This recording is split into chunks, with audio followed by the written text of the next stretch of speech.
2019 Hall of Fame induction ceremony. It's great to have everybody here this evening. I need to take care of a few little things here first. For those of you who are coming back to Canby, it's been a while. It's an awesome town. We were gone for 18 years and back for 18 years. But there's some things, you know, kind of about a small town in Canby you probably need to know. Because some things haven't changed, because if you hate the neighboring town during football, wrestling, baseball, whatever season, but then you're hanging with them the rest of the year, you might be from Canby. If you ever went to a party in a pasture, in a barn, on a dirt road, or on a hill on the north side of Lake Cochrane, you just might be from Canby. If you decide to go for a walk to get some exercise and are stopped 5 or 10 times by people wanting to talk to you or offer you a ride, you might be from Canby. If you wave at people going down the street in a car and have no clue who they are, and you wave anyway, you might be from Canby. If you consider going to Jim's Market a major social event on your calendar, you might be from Canby. If you discuss April snowstorms in terms of how many feet you got instead of inches, I'll guarantee you you're from Canby. But if you've lived through a tragedy and a hard loss, and notice that this whole town mourns with you, I'll guarantee you're from Canby. It's an amazing place to be. It's an amazing place to be back to, and it's just so exciting to see you all here this evening. Some things we need to take care of. Some people we need to thank. First of all, we'd like to thank Rob's Locker for catering the meal for us this evening and doing another phenomenal job.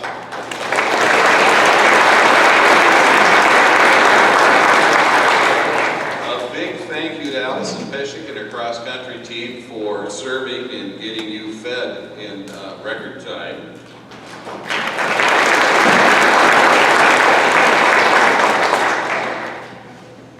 And then a thank you to all of the committee members.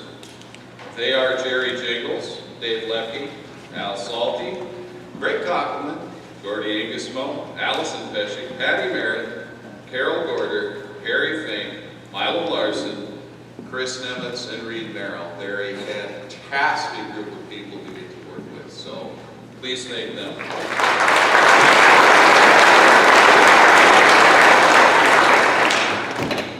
This is it's been 12 years since we started to do this. I think Gordy and I figured out it was 2007, if you look at your programs, that we had our first induction ceremony.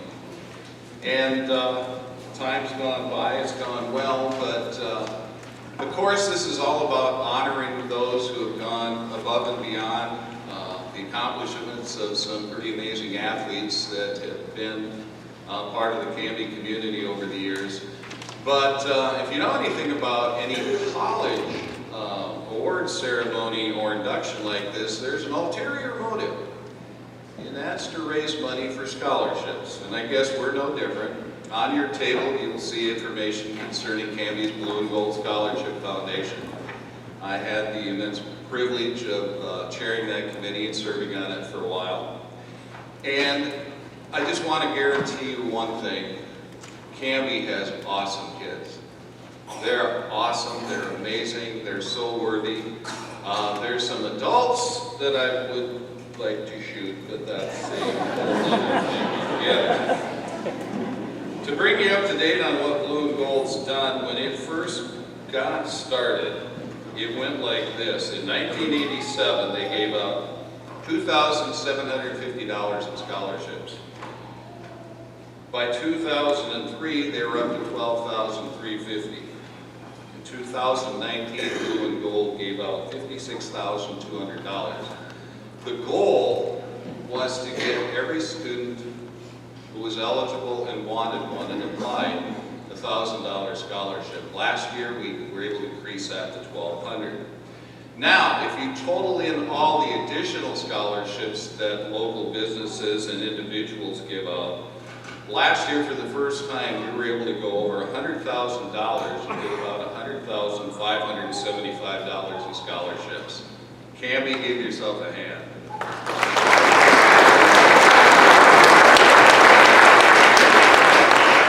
So, if you are interested in donating to the Blue and Gold, or if at that time in life it comes for you you would wish to adopt, get a hold of the school.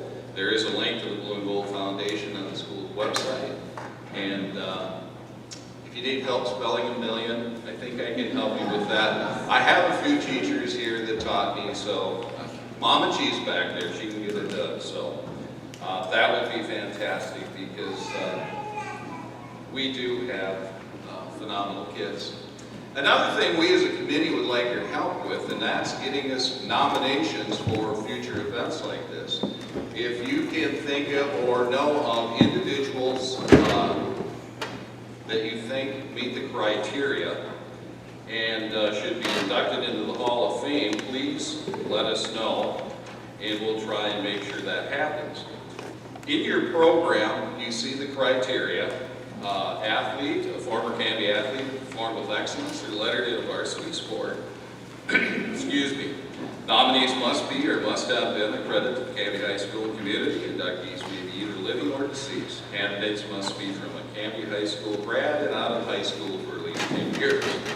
A coach must be a former coach who distinguished themselves by demonstrating exceptional leadership, character, and athletic achievement during their tenure here at Canby High School, and out of coaching for at least 5 years.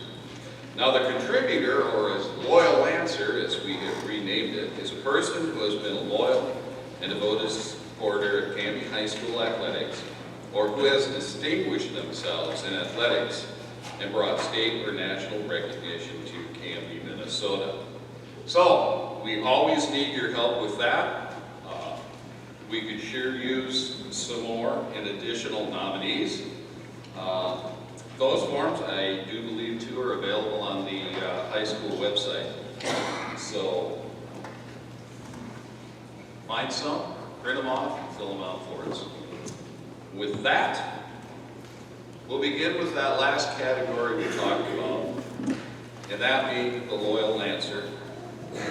A special thank you to Mr. Doug Frazier, who nominated these 3 individuals. Without which we wouldn't have a school song like we have. There was one previously, Stand Up and Cheer. But in the 60s, Reesnes, Don Norlin decided we needed a new school song. So Al penned music, Don provided the lyrics, and Duane Anderson brought it all together with an amazing band playing our new school song. Most of you have never had the privilege of having any of them as teachers. I did. Don Norlin taught us 3 things. Music, actually 4. To love music, to love God, and to love country. Anybody that ever had Don Norlin as a teacher will talk about the talk. The talk was concerning the national anthem. And it went something like this. I don't care if there's a bear chewing on your hind pocket, when that song's played, you don't move. And we didn't, and we still don't. Because I don't want to get to heaven someday and face God and hear, Clark Seaton, what the heck were you thinking? Al Reesnes taught us just how much fun it can be to be excellent. I had him for a local instructor. It was an amazing time. Duane Anderson, unfortunately, had left teaching here in Canby before I got up to the high school. But my memories of Duane Anderson went like this. Going to concerts my whole life growing up, because Mom and Dad never missed anything. It wasn't just the band that came to attention when he stepped up to the podium. The whole crowd in this gym came to attention. He engendered that kind of respect. Now, Duane wasn't a real tall man, but anybody that can command that kind of respect because of the quality of bands that he continued to turn out was phenomenal. So, those three have been inducted or will be inducted into the Hall of Fame. The Reesnes family was so gracious to send us back the original scoring. We also have all the individual pieces of music that Al printed out, did in longhand. I mean, it was a labor of love for us to have this song. So with that, Phil, if you want to come on up, we will hear some comments from the families. While he's coming up, Reesnes family, would you let everybody know who you are?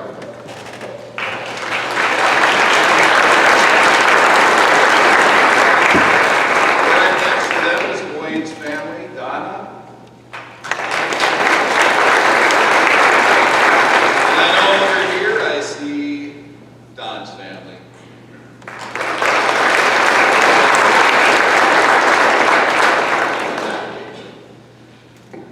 On behalf of the three gentlemen here, Al and Don and Duane, and the families would just like to say thank you for this honor. It really was a surprise and a privilege to find out that they would be honored in this way. I know that back in those days when there wasn't an original song, that was completely unacceptable for them, so they put their collective skills together and came up with the fight song, Hill Lancers. I remember when I got to junior high and I was learning this for the first time in the band, it caught my attention that my dad's name was up in the corner of the music, and I didn't even know that he had written it and been a part of writing it, the music, until then. So that was a fun surprise as well, but just wanted to say thank you. This is a tremendous honor, so on behalf of all the families, thank you very much. Appreciate it.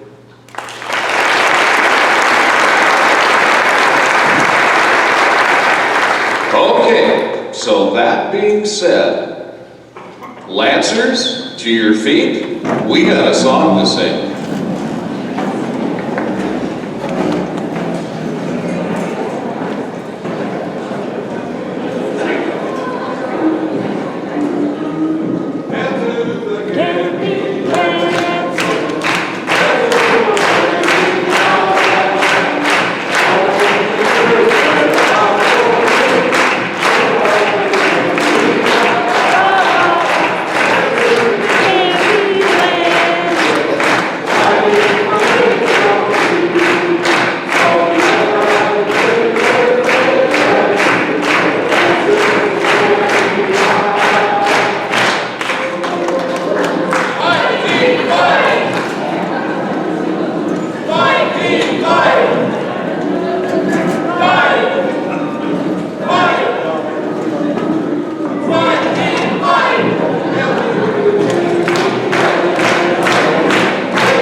We have a plaque for each one of the family members that we will get to you here following the ceremony. I'll bring it down to you at that time.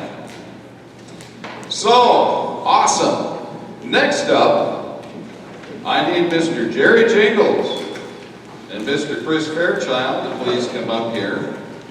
We are now inducting the 1988 wrestling team, which is kind of amazing because there's only one living member who isn't here this evening, and one member has passed away.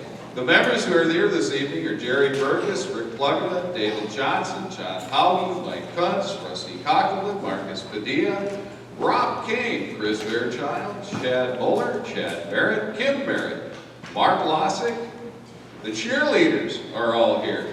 Lori Christie, Ann Delorier, Wendy Shalik, and Robin Keck. And of course, the coach, Mr. Jerry Jingles.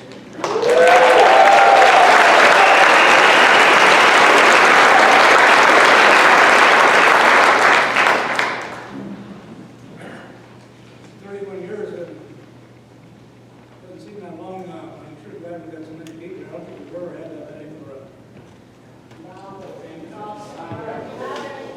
Very close, okay. If it sounds like I'm mixed up with her, then I probably am.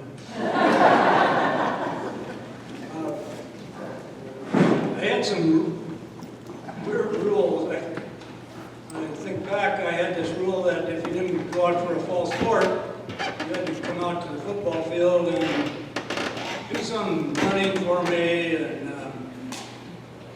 Rob King's still mad about that. He claims he ran a 5-minute mile out there, and that still didn't satisfy me. And the school bus, I put a lot of effort into keeping the cheerleaders and the wrestlers apart from the bus. Now I find out 2 of them got married anyway. But I want these people to stand so you know where everybody is. I think Elon just read them all, but let's get them up and so we can see who they are. Mark Vlasic was a 98-pounder.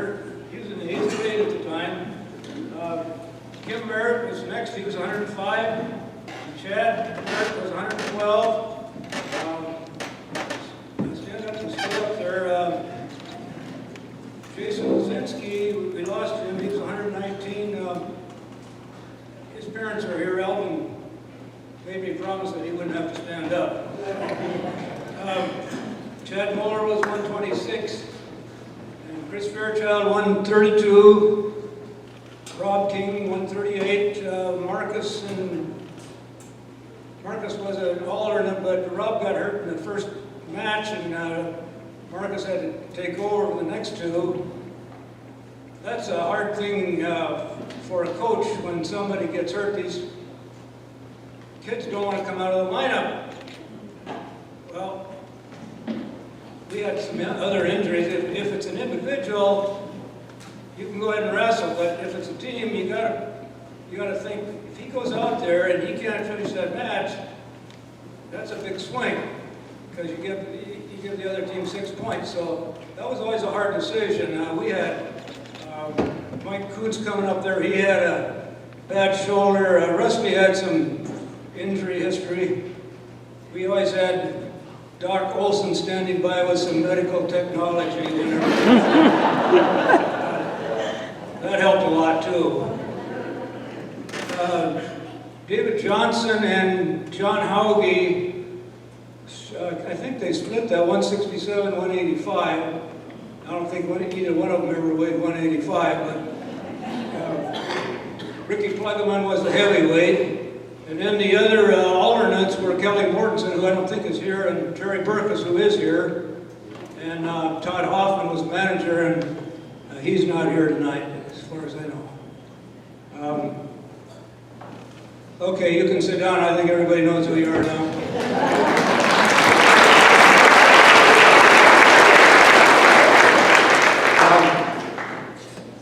A lot of people are asking me about Bill Bredesen. He was an assistant coach, and he's, I just talked to him today. He's had some health problems, and he was in the hospital a couple weeks ago, but he's telling me that he's stabilized and he's on his way back, and he wished that he could be here, but that was impossible. This team had 10 seniors in our tournament lineup, 10.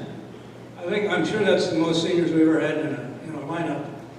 And not only that, there were 8 other seniors out for wrestling that year. So we had like 18 seniors in the room.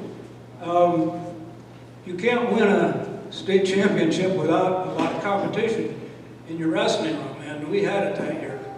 I want to read some of the names. I don't think I'll get them all, but Terry Jellin was a senior, Bill Briggs was a senior, Jerry Dreesen, Paul Hansen, Shannon Dennelsbeck, Steve Johnson, and I don't know, I think there was 2 more, but I couldn't come up with them. We did really try to push that team effort. Think of wrestling not as a team sport, but it is. And that starts in the practice room, and it goes into the meets. We got to get together, and everybody's pulling the same way. And we would always have these team meetings in the Radisson Hotel. We'd go to one of the rooms, and we'd sit down and look at the other team's lineup and go through it. This is what we think the probable matchups are, and we try to be positive about it. You can help us. You can all help us. It isn't just the guys that are state champions. It's everybody. And if you go out there and you don't get pinned, that's 1 point for us, because that's 1 point the other team didn't get. And if you go out there and get a fall, that's 12 points. 6 we got, 6 they didn't get. And so on this team, we were pretty hard to put on our back. And so everybody contributed to that tournament win, especially in the finals. I talked to other coaches about this, and they said when they went through our Canby's lineup, there's 2 places, Chad Merritt and Rusty Cockerman. I think we're going to get pinned here, and I don't know where we're going to get it back. And that was true. We were pretty good at staying off our backs. In the Staples match in the finals, it really looked close on paper, but I thought the first 4 matches were really key, and Staples needed 12 to 14 points in those first 4 matches, and they got 5. And it was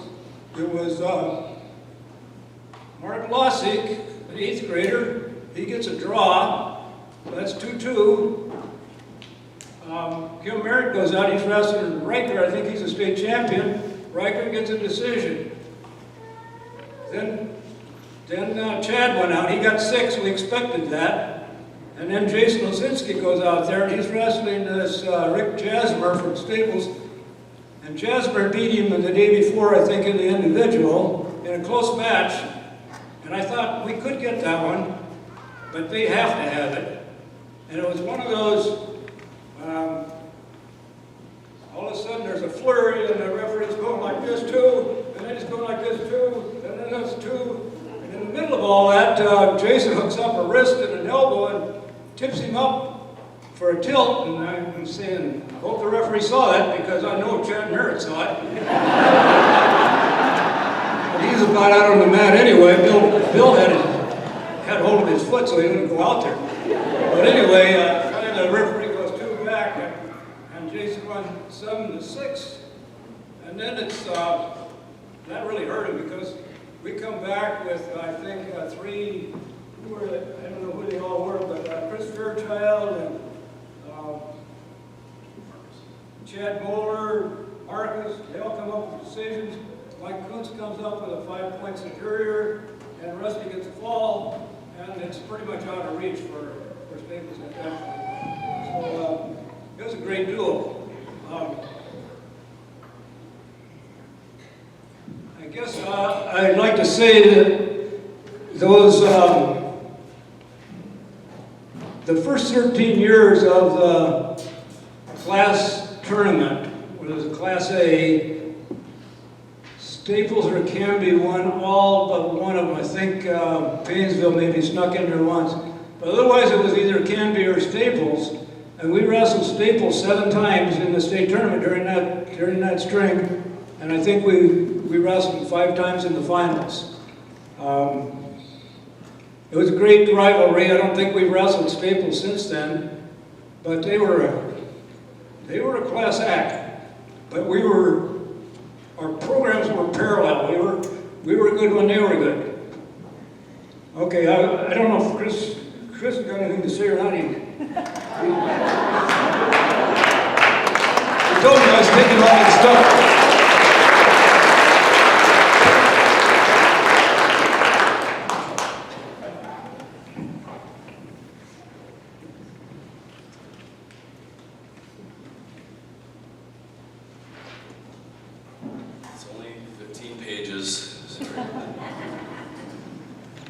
First of all, I'd like to thank the committee for the nomination and induction into this Hall of Fame. I'd like to congratulate the fellow inductees as well. It's a true honor.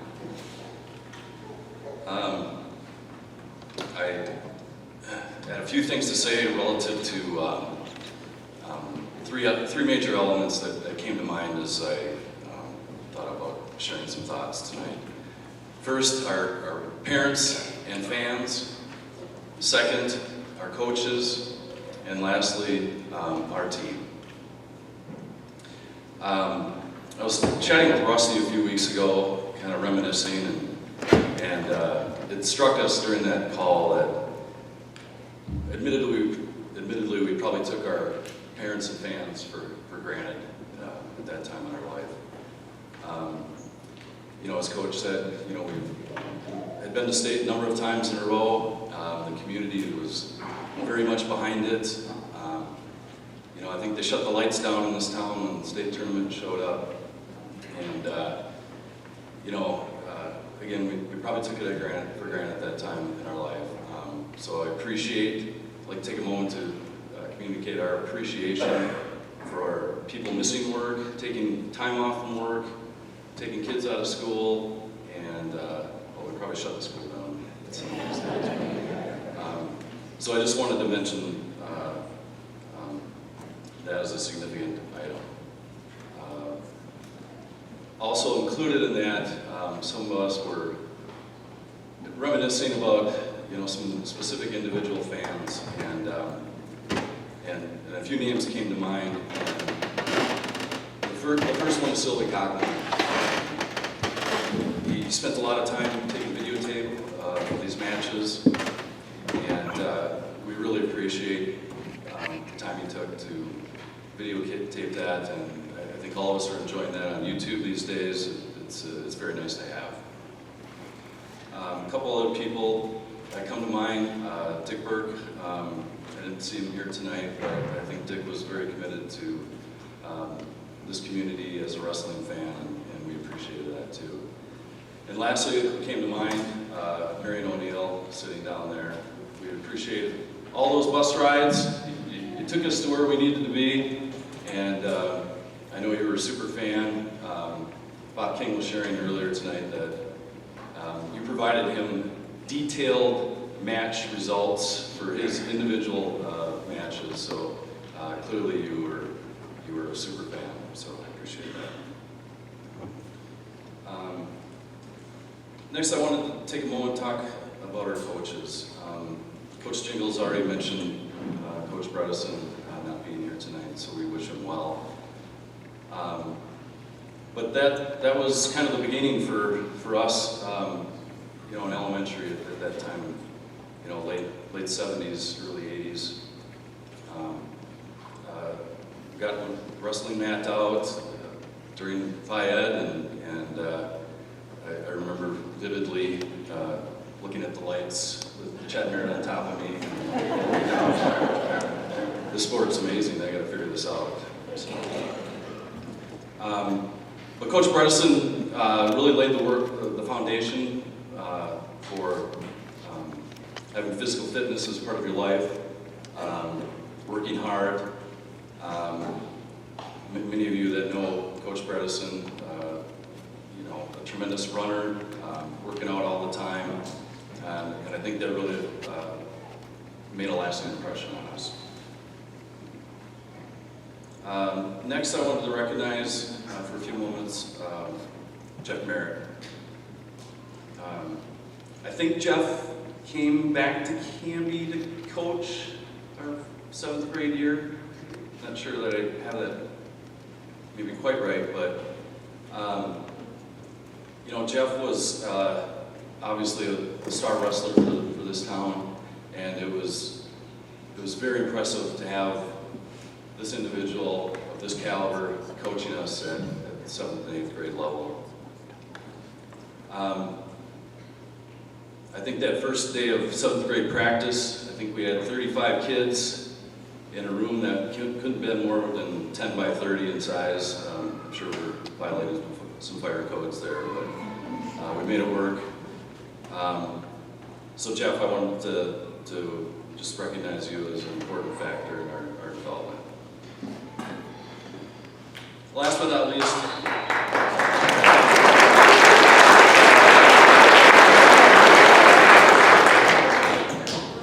yeah, and last but not least, Coach Jingles has been, talked about many times at this ceremony and, throughout the wrestling community.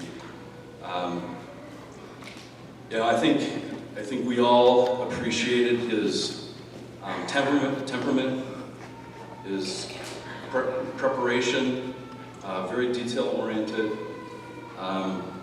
If we were wrestling Painesville in a week, we were always working on avoiding a certain move with them.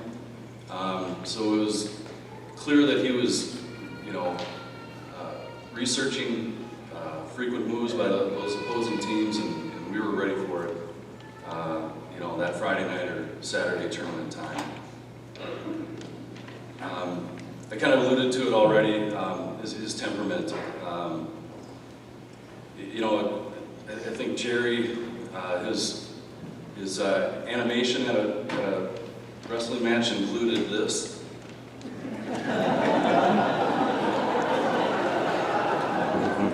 And that was about it.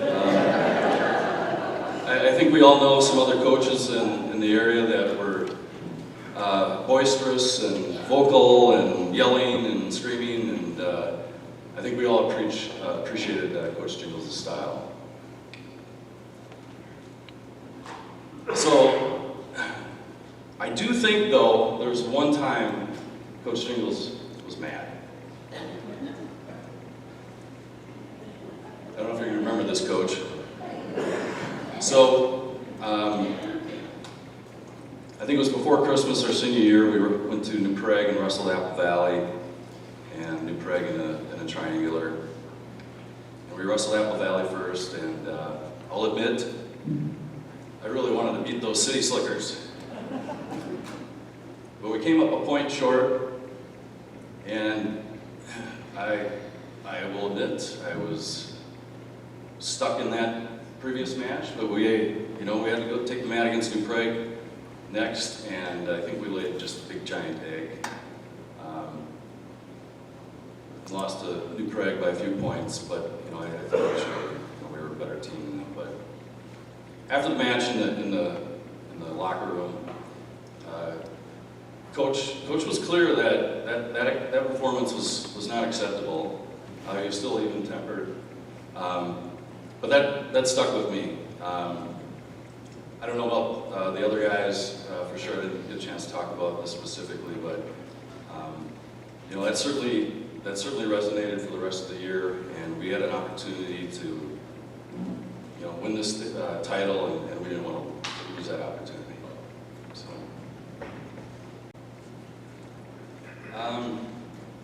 third area that I wanted to talk about was some team things.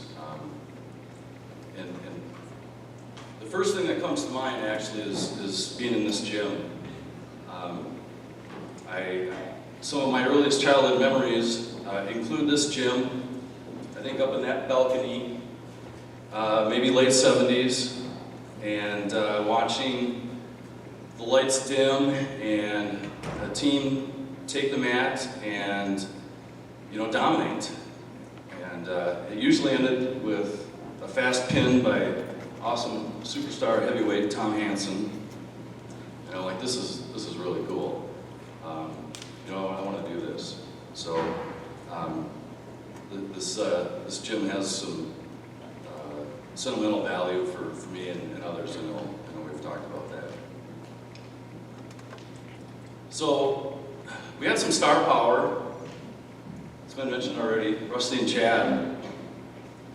And this wasn't of the Hollywood bratty type. This was star power on the wrestling mat.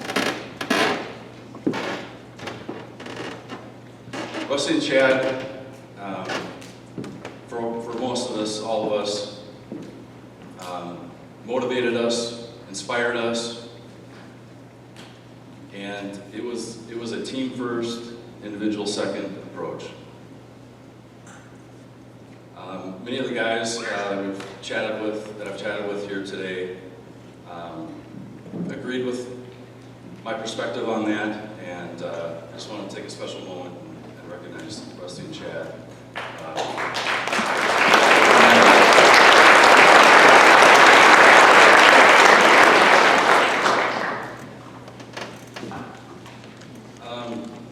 Continuing on the team theme, Coach alluded to a number of these points already. We had a lot of seniors on that team. We had depth, we had experience, we had a knack for the on-paper upset. He talked about Jason Lazinski, not only in that Staples duel, avenging an individual loss in the state tournament by beating Jasmer, Marcus Padilla performing at a very high level and beating another state qualifier, Barry Hershey, that night. Chad Moeller beating Mark Lilly in the Region 3A final team. Mark Lilly was a third-place finisher that year.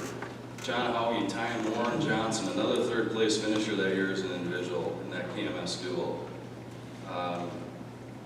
Kim Merritt beating Todd Johnson in that KMS duel. And there's countless others. Point being, these teammates on this team stepped up to the challenge and performed at high levels and defeated very accomplished wrestlers. I did want to take a moment just to, for a moment of silence here in a second, to recognize Jason Lazinski and Terry Jellin, two of our classmates that are not with us here. Jason was a very key contributor to this team. I found him to be a kind and gentle soul, but an absolute killer on the mat. And I wish he were here tonight. So if everybody would join me in just a moment of silence.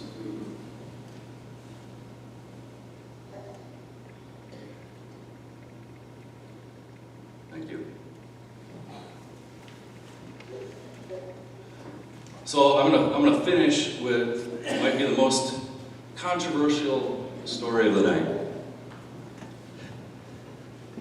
A few years ago, the class of '86 invited the underclassmen to their class reunion, and we met out at the golf course, and we watched the videotape of the '86 title match with Staples.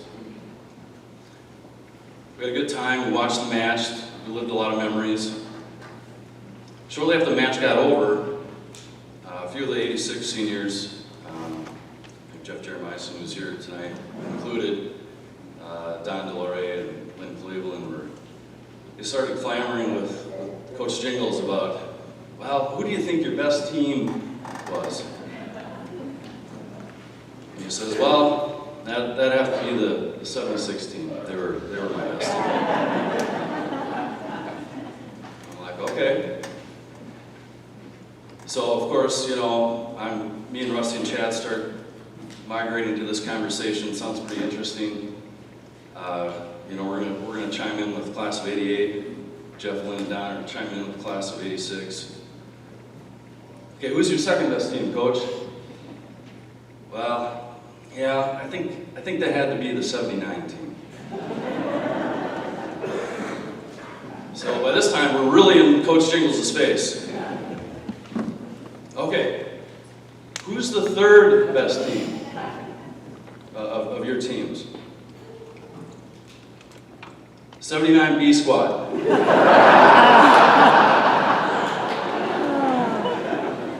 So, I know it's very controversial.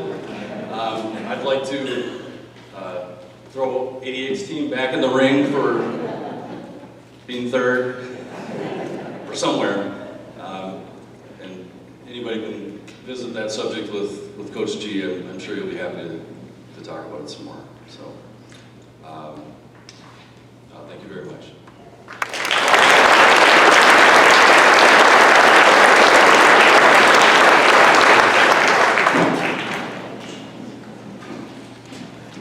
Now we will begin the induction of the individuals. Before we do that, we've got some previous inductees here with us this evening. One of them in the back there is Mr. Huntsy Hamish. Huntsy, stand up, be recognized.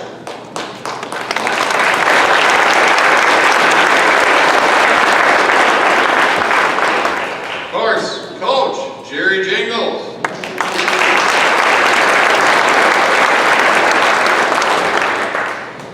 Jeff Merritt.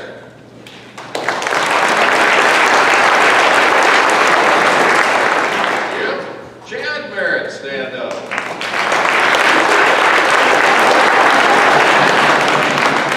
Mr. Rolf Copperwood.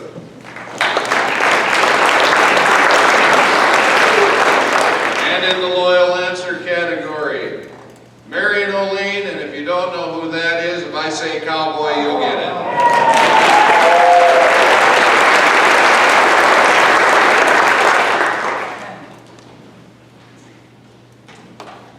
Next, we'll begin with the induction of Coach Roger Isaacson. And my good friend and classmate, Mr. Alan Salty, will come up and make the presentation. Thank you, Duane. Rusty, wasn't this the year that they had all the snowmen in your front yard of the A-League wrestlers? I think so, yeah. They had the whole team of snowmen in their front yard while they're at the state tournament. Well, I'm here to present the induction for Roger Isaacson into the Canby Athletic Hall of Fame. Roger Isaacson came to Canby High School in 1946 after spending time in Glencoe and Sandstone schools. He was the first coach to take Canby to the state basketball tournament, and he did it 2 years in a row back-to-back. Roger graduated from the Middle River High School, where he had a passion for sports, and found him being named All-District in 1938 and All-Region in 1939 in basketball. Then he attended the Midgie State Teachers College, where he played on the Beaver teams that won 3 state championships. He was co-captain his senior year. Then after his 6 years in Canby, the Isaacsons moved to Grand Rapids, and there he continued to teach and coach. And I think it was about 30 years that he was there. Is that correct, Tom? In Grand Rapids. So Coach Ike, as he was known, was an assistant football coach for Neil Davis on that wonderful Canby football team that was undefeated in 1950, and they were ranked 2nd in the state, and Huntsy was part of that team. Right, Hunts? Yep. So he was the assistant coach, Davis was the head coach, and when it comes to basketball, they switched. And Coach Isaacson was the head coach, and Neil Davis was the assistant coach. Coach Isaacson also reinstated baseball at Canby High School in 1950. And the Canby News had a quote that said, "Coach made 7 calls to get more baseball games scheduled, but no one would play Canby." And then it said, "Evidence of their strength." His teams went on to win the District 9 championship in 51 to 52 in baseball, and they lost in the region final in 52. They had a stretch during the district tournament where they had 3 games and they gave up 1 hit. So it was 2 no-hitters and a 1-hitter in a stretch in the district tournament. But what Coach Isaacson is known for, and what I want you to remember him for, is basketball. He brought the 1949-50 team to the state basketball tournament, and it was a 1-class tournament then. And Don Riley was a reporter for the Star Tribune. He described Canby as having brilliant ball handling ability without a man in the pivot. A revolving offense with any one of the 5 players breaking into the circle for a jump shot. Wendell Miller, the playmaker of the club, had no peer as a dribbler. That was from the Star Tribune report. Well, this team went on, they won their first game of the state tournament, and then they lost to Duluth East in the semifinals, and Duluth East eventually became the champion. So they returned home with a 4th place trophy, and the St. Paul Pioneer Press wrote that Canby was the sweetheart of the 1950 state tournament. So then the 1951 season started. This was after football season. Right after that, they started the basketball and the 50-51 season. And all 5 starters were now over 6 feet when Mike Dunphy grew an inch, so he was also a 6-footer. All this information is from the Isaacson family, and they have scrapbooks that have everything that happened in those 2 years of basketball that they gave to the Hall of Fame committee, which is really a treasure for us. And I read through this 51 book completely this week. Their only regular season loss that year was they played Minneapolis Central down at Williams Arena, and they were ahead most of the game, but they ended up losing 40-36. And you can imagine a team from out here playing on that great big court and not being used to it. And there'll be more about courts in just a little bit here. Canby's gym at that time, some of us will remember the old band room that had the steps and stuff in it. That was the gym before the steps were put in, that little area. And, Canby played only 2 home games in those 2 special years. And one of them was in this 51-52 season or 50-51 season. Lynn came over to play here, and I don't think Lynn had a gym at all. So they played in that little, if you could call it a gymnasium, and what's the old band room. So they played most of their games on the road, other than those 2 in 2 years. And Coach Isaacson said playing the games at home also cramped Canby's style of play, since any time they played away and competed in tournaments, they had to adjust their game to bigger quarters. So this is what prompted Coach Isaacson to discard the home gym entirely, except for practice. The fans traveled all over the area to watch this team play, and when they would win, Otter Tail Power Company, most of you my age and older will remember, there was power company was over here. They would blow their whistle, their steam whistle, when they would get notification that Canby won, so everybody in town would know. And then, as it said in the paper, the town folk could get a good night's sleep. Well, a big night happened on February 16th, 1951. That's when this room was opened for the very first time. The team didn't even have a chance to practice on it. The floor had just gotten sealed and dried good enough to play.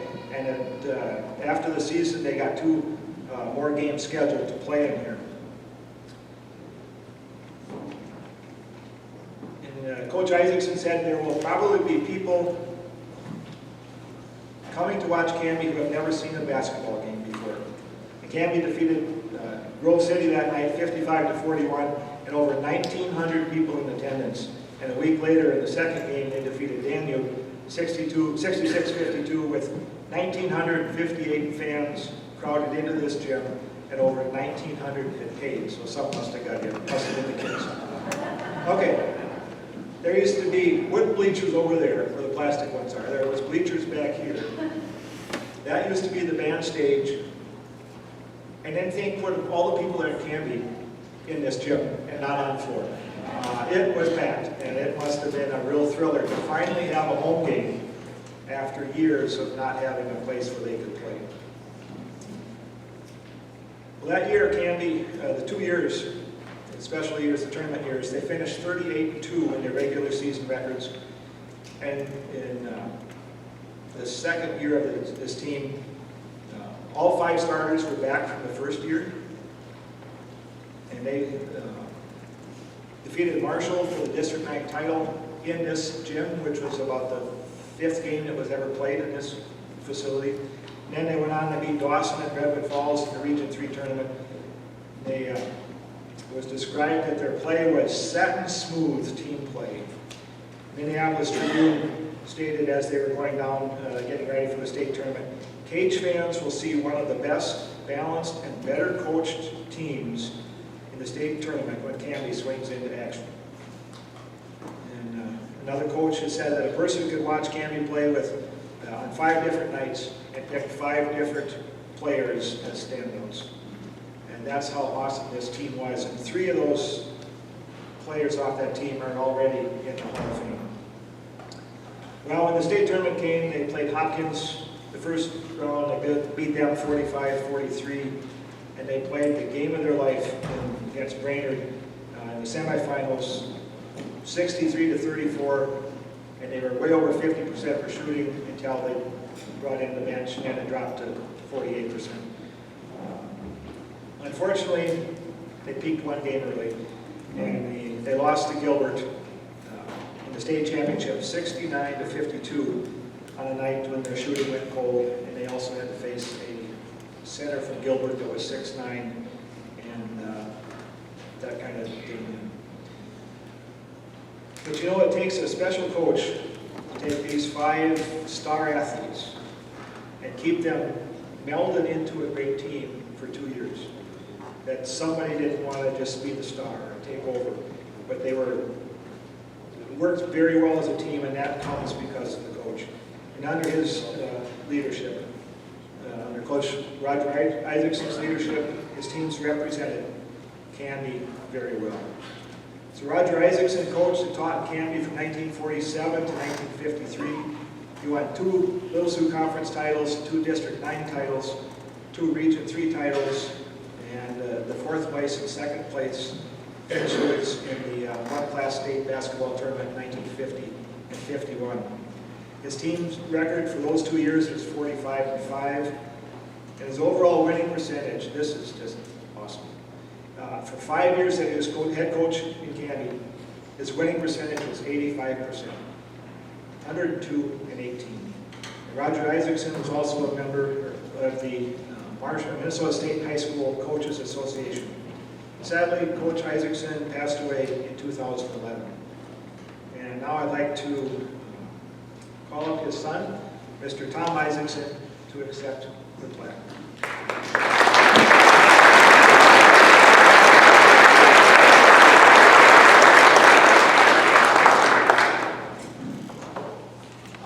My dad would be very humbled to receive something like this.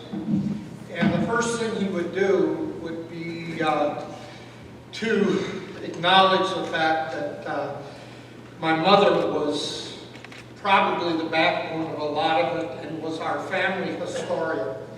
And in the display, if you look at those 2 very old notebooks or scrapbooks, she put them together, and they are property of Canby now. The other one that he would want to acknowledge was Neil Davis. Between the 2 of them, they were head coaches of all the sports in Canby at that time. I think they figured out that their salaries averaged 25 cents an hour, but they did it for the love. And they worked very well together. And Neil was also my supervising teacher when I was student teaching at Rochester, Maine. I want to just acknowledge that my wife is here, Diane, and my son, Michael. Thank you.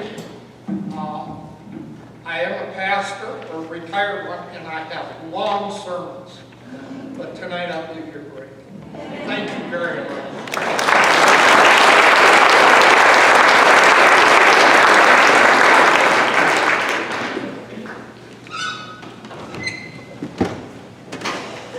Next inductee, friend, because he is one of my childhood idols growing up here in Canby.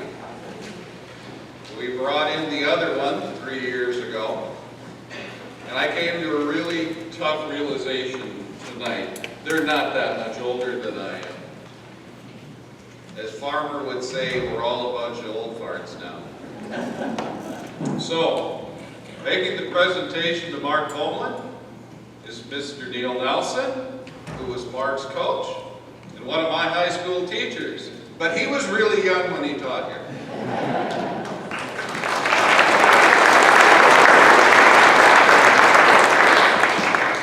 Thank you, Duane. I feel a little like Herb Mickelson did 50 years was our speaker for the athletic banquet. And he came back and we had the new edition, that new edition. How many of you remember that part? And he said he could hardly remember where he and Smith let the chicken out of the window. And as we were getting ready to come over here, I kind of wandered around the building and got lost. It's a marvelous addition you have since I left.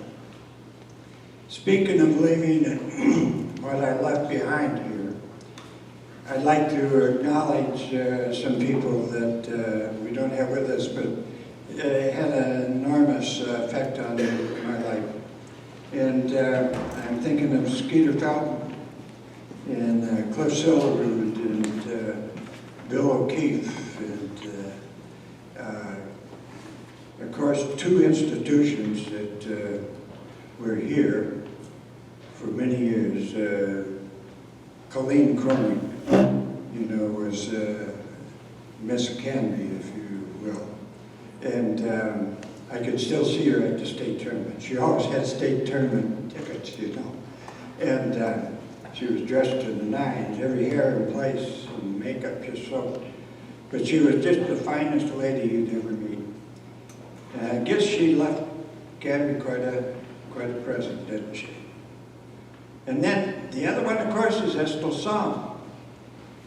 And when I came in today, I didn't stop here. I drove right by and went out to the football field. Parked and just reminisced. And it was just exactly like Estel told me when I came. He took me out there and he said, now I'm going to tell you something about this field. He says, on Friday night, the wind blows from west to east. And about 10 to 8, it starts to slow down a little bit. By 10 after 8, it's down pretty good. But by 8:30, you can count on it being pretty still. Well, I went out there today, and nothing's changed. That wind was whistling down there. So I used to tell Mark and Rolf and John and Kevin and that are here tonight, you know, take the wind. You know. Well, I'll tell you, you can leave Canby, but you take Saum with you. So I'm out in Wyoming and I bring my Rock Springs team over to Rollins, where it really blows, kind of like today. Every day. And I told my captains the same thing I told you guys. Take the wind. So we kick off. We stuff them on about the 8-yard line. 4th down, the punters in the end zone, 5-6 yards. I thought we should block it. But my defensive end didn't get there in time. In fact, not even close. And that kid punched that ball into that wind and it goes up and up and up, and then it turns and comes back and back and back. And the kid that I thought should have blocked the punt looks up and catches it. What is it? It's a touchdown. He's standing in the end zone. I said, thank you, Estel. One other occasion out there, I met a new, well, I was new, he'd been there. He grew up, this assistant principal had grown up in Minot, North Dakota. And Estel was from North Dakota, you know. There must be something in the air. And he brought me in because I had a teaching assignment there and he wanted to get to know me. And he said, sit down. And I look at this plaque sitting on his desk. And I start to laugh, and he said, what are you laughing at? I said, your sign. He says, haven't you ever seen that before? I said, no, but I think I know who wrote it. The sign said, better to keep your mouth shut and thought of as a fool than to open it and remove all doubt. Well, I think most kids that knew Estel knew that inside of Estill was the softest heart. You know, he was just almost a teddy bear, if we dare say that, inside. He was wonderful. Well, we're here to honor Mark, and thank goodness we've got some of his teammates back there. And so, Mark was our quarterback when I got here, and we had a pretty much senior-laden team, and we played power football. And I won't talk about that Waseca game because I talked to Tom about it, and it was different. But we'll talk about that Appleton game. And I guess John Hanson could tell you how long it had been since we had beaten Appleton. And we go up there. Do you remember when we used to play in the fairgrounds in Appleton? Where you had to light a match to see if the lights were on? Well, it was so dark. But oh, what a game. And if you could beat Appleton, and I know, because I played with kids in college from Appleton. One of them was Bill Bredesen. And it was a nothing game, so to speak. And then we're on about the 35, their 35-yard line. I sent in a play to Mark. Do 23 dive. Gordy ran guard, straight ahead, dive play. The only trouble was, Brad Rangens is sitting in the hole over there. He's probably the best football player ever to come out of Appleton. But sitting back there is Kevin Copperwood. And he and Lauren Hacker pancaked that guy, and Gordy ran guard going for a touchdown, and we won the game. So Mark just told me a while ago he always felt comfortable playing quarterback when he had ran guard behind him. He knew Gordy would get the job done. Gordy ran for like 78 yards and 10 carries that night and made 10 tackles, 8 of them on assist. So that tells you something about some of the teammates that Mark had to play with.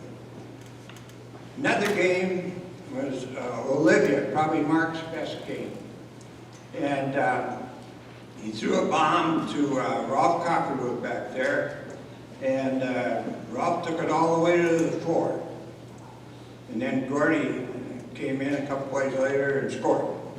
Then Gordy turned around and ran a 71-yard run for a score. And he scored one more after that. But Mark, I don't think missed a pass. He had Gordy on a 2-point conversion for the first touchdown. He had Byron Olson on a 2-point conversion for another, and Scott Thorson for the third. We played Olivia that night, and we intercepted 4 of their passes. What was the name of that kid that was so good? Huh? Yeah. And I think maybe he was probably one of the best athletes we faced. Mark was also an exceptional basketball player. In fact, this looks like home to me, this gym. And there are a lot of memories in this gym. And when I came here tonight, the first guy I ran into was Jerry Jingles. And then later, I ran into one of his best wrestlers we haven't talked too much about.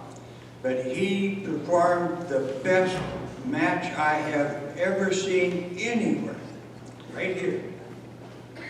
And that's Jerry Cockerman back there. And it was a match in which they were in the 3rd period, and the score was 2-2. And Jerry's up. And I'm thinking, this thing could go to writing time. Is that right? So I started watching the clock. We're in the last minute, the last 30 seconds, the last 15 seconds. It's counting down 12, 11, 10, and so on. We get to about 6, and suddenly Jerry lets go of his opponent. gives him an escape. Now the other guys ahead 3-2. The kid is so confused, he stood up, he doesn't know what's going on, and then Jerry swoops in, does a double leg takedown, and gets 2 points just as the clock goes to 0. So it was one of the great memories in this gym, Gary. I told you I was going to tell you about that. When it came to basketball, when I first got your gym, in this gym, Mark was the point guard for one of the best teams I think Canby had outside of the state tournament type teams, but it was just an exceptional team. And he ran the team very, very well. We didn't have a 3-point arc in those days. We did, Rolf would probably average 35 points or more. But Mark was able to keep the game under control, and he did such an excellent job. And of course, our competition was Marshall. And we go down there and get beat. They come up here and we beat them. I think the difference is, what was it? We were lost by 1 down there and won by 2 up here, so we were ahead by 1 point. You know, it's kind of like Jerry Jingles a while ago talking about points here. But the final game was for the District 9 title in Montevideo, and we lost in overtime. And I found my program and made a copy of it. My wife was at the game and she had written, thanks, officials. So that's not the first time she had to endure that type of thing over in Montevideo. You know, Mark, during that basketball season, when you were a senior, you know, about the only returning starters was like Kevin came in, and you were about the only 2 returners we had. And so we started off trying to do whatever Dick had done the year before. Dick had been drafted, and Esto had asked me to be the head basketball coach too. So I tried to run everything that Dick had run, but we had different people, and it wasn't worked quite so well. And the kids came to me and they said, you know, we're not very good shooters, but Mark can shoot. So we'll give up some of our shots if Mark can get some more.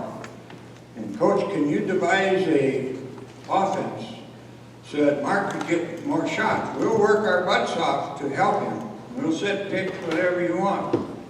Screens, whatever.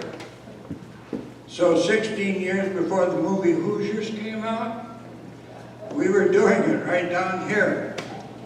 We were running the picket fence.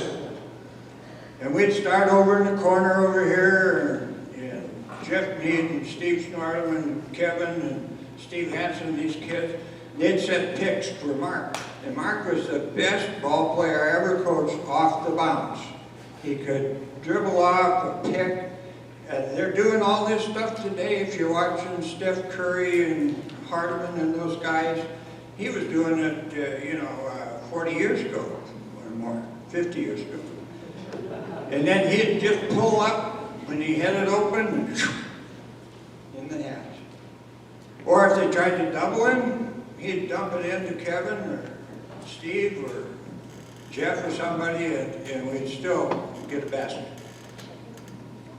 And he had amazing ability to shoot. Dick Beer came back and he's sitting over there at the edge of the stage and he says, God, Coach, he says, I didn't know Mark could shoot that way. Did you? I says, yes. I tried to tell you last year, he can shoot. But we had Rolf, so we didn't need him to shoot a lot. And so I said, give him one dribble and a crossover from the point to the foul line, and he'll hit 8 out of 10 for you. That's why I told Dick when Mark was a junior. Well, now Mark's a senior, and we go up to Ortonville, and Mark drops 41 on Ortonville. Ortville comes back here, and we got him down again, like 20, 25 points. And John Hanson, our manager, I called timeout. It's about 5 minutes to go in the game. I'm thinking about subbing, you know. John comes up to me and says, "Hey, Coach, Mark's got 49. The school record is within reach." So Ron Craigmile had the school record. What was it, 54, 56? But being as dumb as I am, I leave my huddle and go over and talk to Bob Johnson in the Ortonville huddle. "Mark, I apologize in advance for this." And I said, "Bob, he's a real fine gentleman. He worked for Herb Mickelson up there." I said, "I know we got you down, and I'm not trying to pile it on. I'm ready to take kids out, but," I said, "Mark has got 49 and he's only got to get 5 or 7 more points to break the record." I said, if you think I pile it on, I'll take him out." "No, leave him in. But he's going to have a tough time getting him." So my apology is, Mark, you could have had the school record, I'm sure, if I'd kept my mouth shut. That's a hard thing to do sometimes. You probably say things we shouldn't say and do things we shouldn't do. But this boy that we're going to induct here didn't do any of those. Outside of being probably the best all-around athlete I have seen come out of Canby, he was more than that. He could play football, basketball, baseball. And sometimes when those guys would invite an old coach like me to go golfing, they'd bring Milo along and just to give him some competition on the golf course.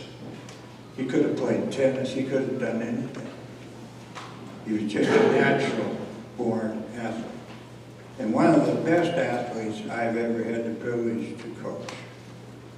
And I'd like you to receive the newest inductee to the Canby Athletic Hall of Fame, Mark Holmlund.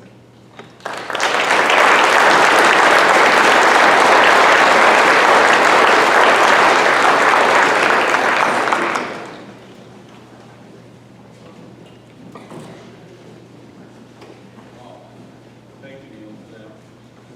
I'm going to change the tempo here a little bit. I live up in Benson, Minnesota, about 65 miles from here, and my sister and my brother still live here in Canby, and I come down and visit quite often. And in the summertime, when the weather's really nice, I go for walks. I like to walk.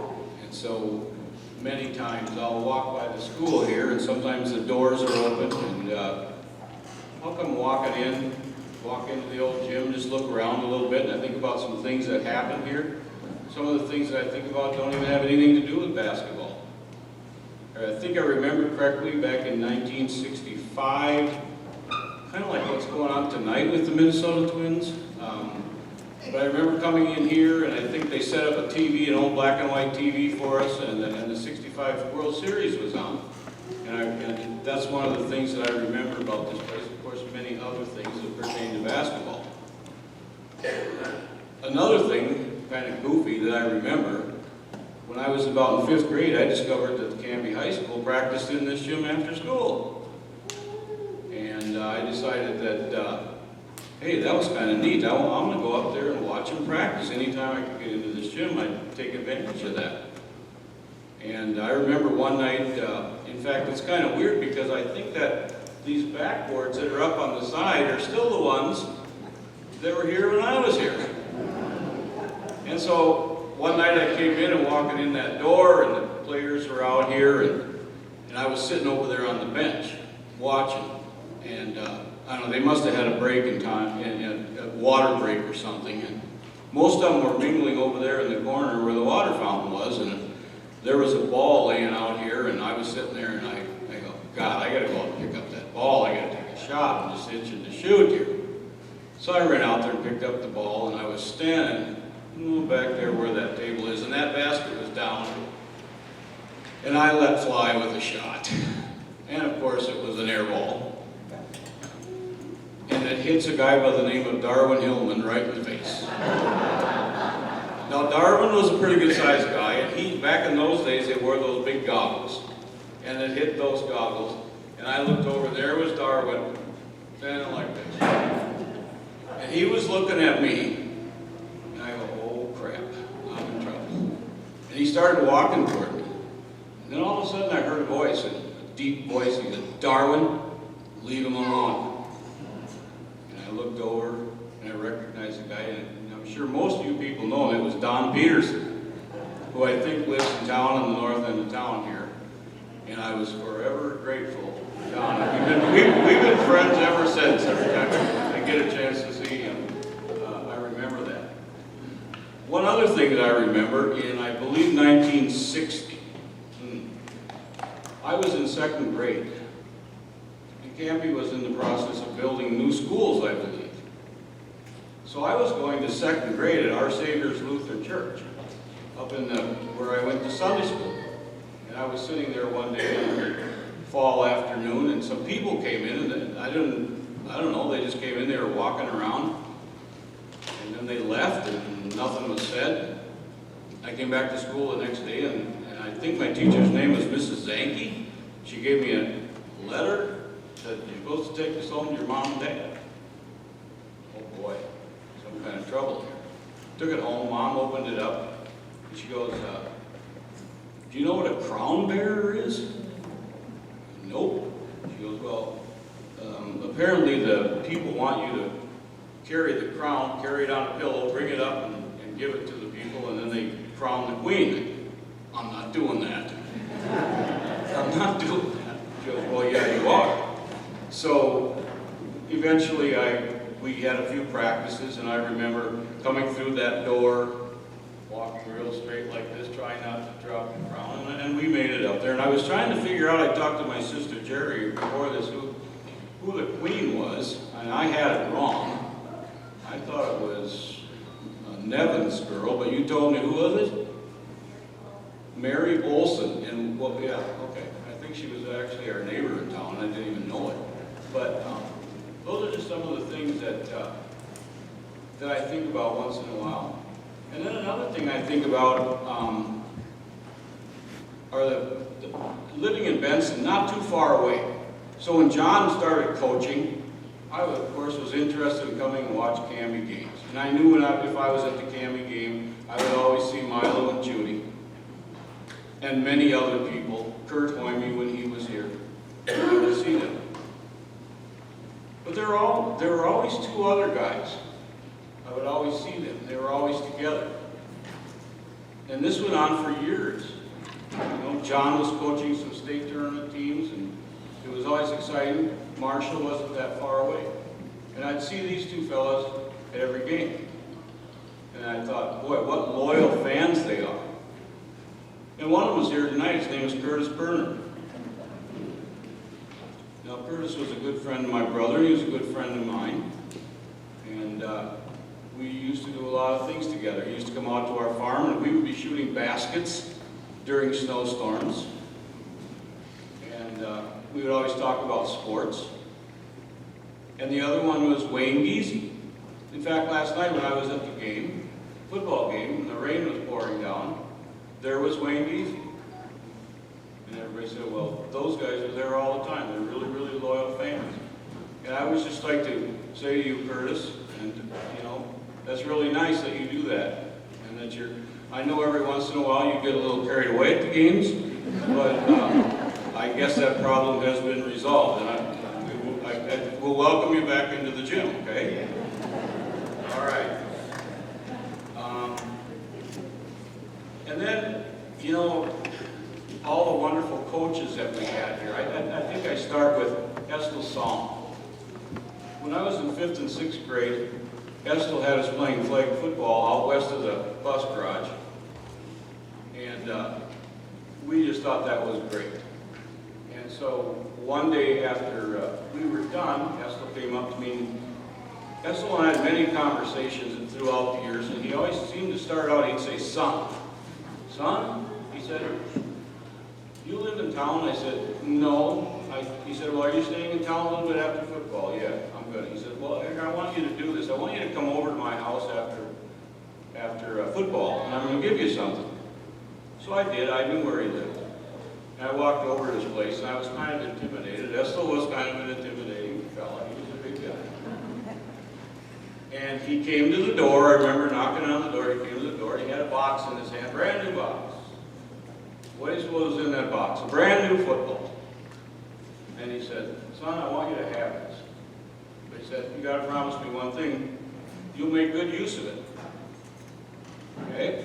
And I said, yes, sir. I will try to do the best that I can with that. And I always remember that. You know, I just remember going to Fayette classes when wind was howling. It was probably 40 degrees out, and we'd show up and dress in our little white t-shirts and blue shorts back in those days. And of course, we thought we'd be coming up to the gym to play dodgeball or something. And Estel would come in the locker room with his wind pants on and his big jacket, his stocking cap, and he would tell us, well, we're going out to the football field today to play soccer. Oh, God. And there we went. Skinny little 7th graders in our little t-shirts and those pants on there. But he always tried to, you know, make us maybe a little bit tougher than we were. And he was a great guy, and I miss him. I was talking to him. When I come back to football games, right after I graduated from high school, I was going to college down in Worthington, and I'd come back. And I'd walk up there, of course, there was Estel. He was always standing there. And he was always interested in you, and he would ask, how you doing, how are things going down in Worthington, and so forth. I really appreciated that. I also remember Jerry Jingles. Him and I were chatting last night. He was my 7th and 8th grade football coach. And he demanded excellence, even in those days. I think we played 3 games when I was in 7th grade. I think we played Clear Lake, Marshall, and Tracy. And if I remember correctly, we won all 3 of those games. And it was because of how he made us do things the right way. I really appreciated that. And then I remember Dick Beer, great basketball coach. Neil Nelson, of course, my coach when I was a senior. I always remember Milo Larson, his wife Judy, tremendous people.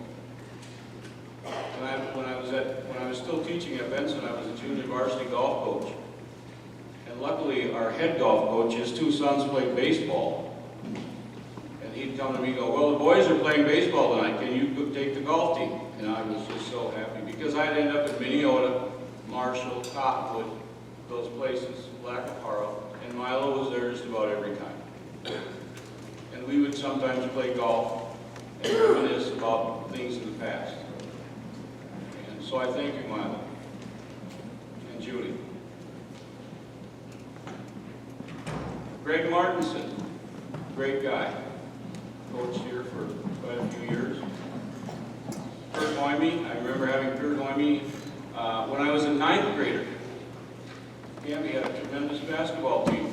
Warren Fritz, Tom Anderson, Keith Anderson, and those guys. And Marshall was still playing in that little gym. And so a lot of people that wanted to go to the game didn't get to go because there wasn't room. And one day during that week, Kurt came up to me and he says, you know what, Mark? He says, I'm going to dress you for the B squad for the Marshall game. Really? And so I was able to take in that game. What a tremendous game. And I don't know how many of you remember that little gym over there in Marshall. It's still there.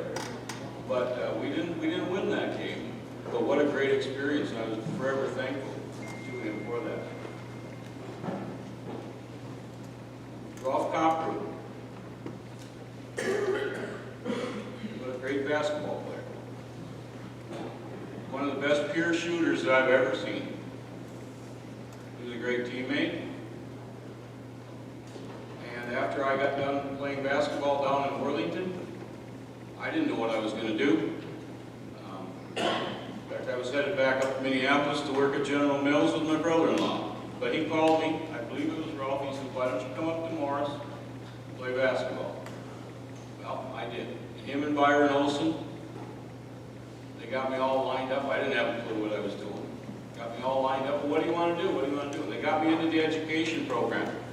And I was very thankful. I didn't end up playing basketball there. I started, but I didn't play. But I had tremendous enjoyment watching Rolf play. He was a tremendous player out there. I was also hoping that a guy by the name of Charlie Cruising would be here tonight. Rolf remembers Charlie from Clare City. We called him the binder. He could jump and shoot with anybody. And Morris had some good teams. And they were playing tough colleges at that time. Kevin Cobb, another great friend of mine. Kevin was a guy who would call you up and say, well, we're going over to Dawson or something to watch Canby play baseball. Away we would go. Sometimes Neil Olson would be with us. John would be with us. Really fun time. Kevin was a great teammate and a great friend. And then there were names like Jack Mead, what an athlete. Unfortunately, Dennis Cameron is not with us anymore. What a great guy. Raleigh Nevins, what a great athlete. I'll never understand why he didn't play any college sports. Scott Thorson, Mike Andrew was in my grade.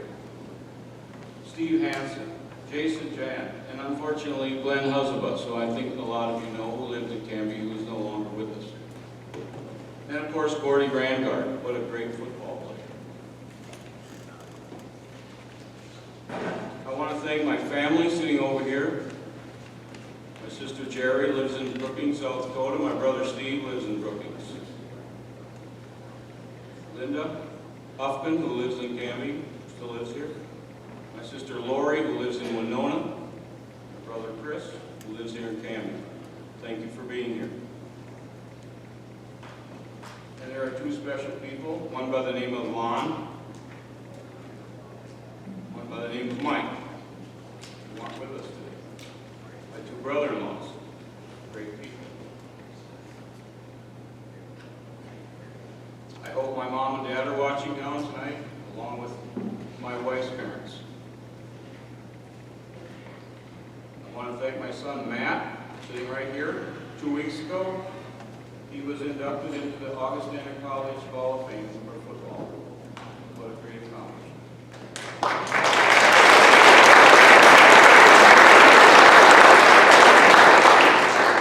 His wife Beth, and their three beautiful children, Jackson, Jordan, and Xander. My daughter Jenny, three-sport athlete at Benson, played tennis at the University of Minnesota Morris. Her son Craig is not here because their oldest son Miles has strep throat or something. And then of course Cody. Is he still here? Did he leave? No, Cody's still here. Thank you for staying, Cody.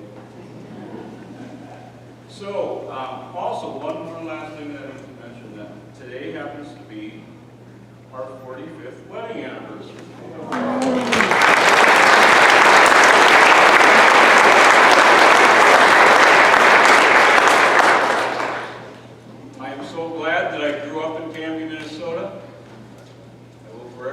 Grateful to all the wonderful people. I could stand up here for hours and mention people's names and talk about them, but I'm not going to do that. Thank you for being here tonight, and have a good rest of the evening. Thank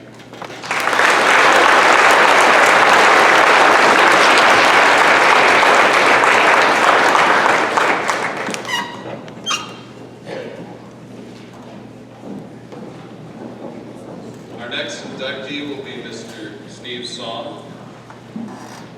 He will be presented by Mr. Pete Norlin.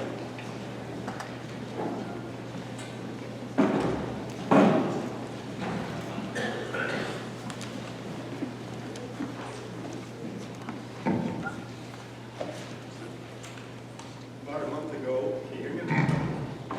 I received a call from Shirley, my second mom, asking me to present Steve at tonight's event. Not a nanosecond went by before I said absolutely. Got it. After I hung up the phone, I realized there was one huge problem. When it comes to public speaking, I suck. Now I ask you as you watch me swaying from side to side, sweating, stammering, to not pay attention to the messenger, but the message. I must compress a lot of memories in just a short period of time. With Steve, that's not possible, but I'll give you a few glimpses of the past. My first grade memory, about 1968, I was 7 years old, being invited to the Saum household. I remember Steve and Dave had the coolest pajamas ever. Shirley had sewn them each a pair of flannel, two-piece PJs with little football players all over them. I know they sensed my envy because a few weeks later, a knock at my folks' back door. My dad called me out to the door, and there was Steve, beaming from ear to ear with a pair of flannel PJs. The Saum pack had taken me in as part of the winter, and that was just the beginning. I was requested tonight to interject something that I'm a little nervous about, Teresa. My dad's here tonight, so this is going to be a little awkward, but this is going to come out. When Steve and I were about 12 years old, many of you probably know my dad took the weather faithfully for 50 years. There was a terrible snowstorm, and he sent Steve and I out to the rain gauge, which was a snow gauge. We'd just take the rain part off. And he would melt the snow down to report to the weather service. Well, Steve and I were out getting this, going over a tall snowbank, and we dropped it. He's not here, so I can say he. We watched as it rolled down the snowbank, all the snow pouring out of it. So we raced down to the bottom and looked at each other. What do? Well, we don't tell Daryl. So we took as much snow as we thought was probably in there. Brought it back into the greenhouse, we melted it down. That night, Kelloland Radio, Kelloland TV, announced that Canby had the record snowfall. I told you, Teresa, Daryl's here tonight. I think this is the first he's heard that. But I did it for you. Anyway, fast forward. I'm gonna try to just give you this glimpse of this guy. Senior high school football practice. The true meaning of the word drawing the short straw was to line up across Steve's Saum in a full pads scrimmage. I would rather speak here today. One day after hitting me twice in a row and knocking me flat on my can, I got up and asked him, "Aren't we supposed to be friends?" He just smiled and went back to the line. He was all business on the field. I figured that out really quick. He's a tremendous, tremendous athlete and a super, super smart academic. In fact, we were in physics together, and I hope Mr. Wilkie's not here, but he would faithfully finish every physics problem he had to deal with on homework. So I'd meet him early in the morning in homeroom just to make sure I could get those last three down right. And then he was always right. Like I said, he was amazing. He was always good at everything. He was always good at everything, and it never bothered me. It was just one of those guys you're always happy for. So happy-go-lucky. Amazing, amazing. Got to move on to,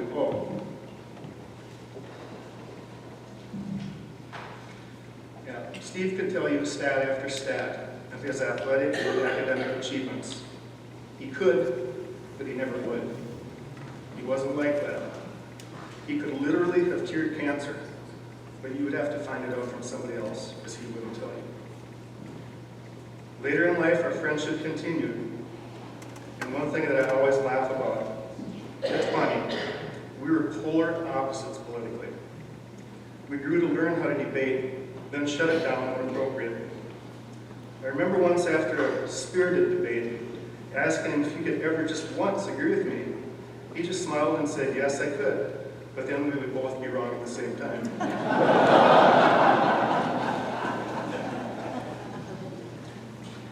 As Steve's journey was coming to an end, I was blessed to visit him for about an hour, about 2 weeks before. We had the most open, candid, and heartfelt talk of our lives. As I was driving back to Canby that night, often welling up with tears, I realized that I had gone to him to offer him my strength, my comfort, and my hope. Then I found myself laughing, because he had instead given me all that back. I'll be damn scared if you didn't beat me again. I'm really proud for him to be inducted tonight. Don't ever forget his academic achievement, because he is spectacular. My honor. Thank you.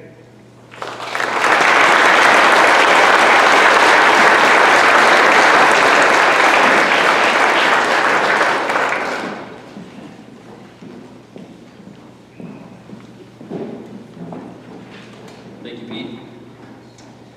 For those that don't know me, and that's pretty much everybody in this room except for a small section of this table in the middle here, I'm Caleb, Steve's oldest son. It's an honor to be able to receive this award on behalf of my dad.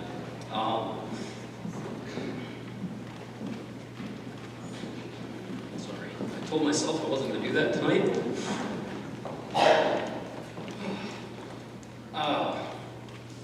But I represent all the gratitude of the rest of Steve's kids and the entire Saum family by being up here tonight. First of all, we'd like to thank Mark Burrells and Lauren Hacker for the nomination, and the rest of the Hall of Fame Selection Committee for honoring my dad in this way tonight. Growing up in a blended family and seeing my dad only every other weekend, it was a love of sports and mainly football that bonded the two of us. We watched, played, and talked a lot of football over the years.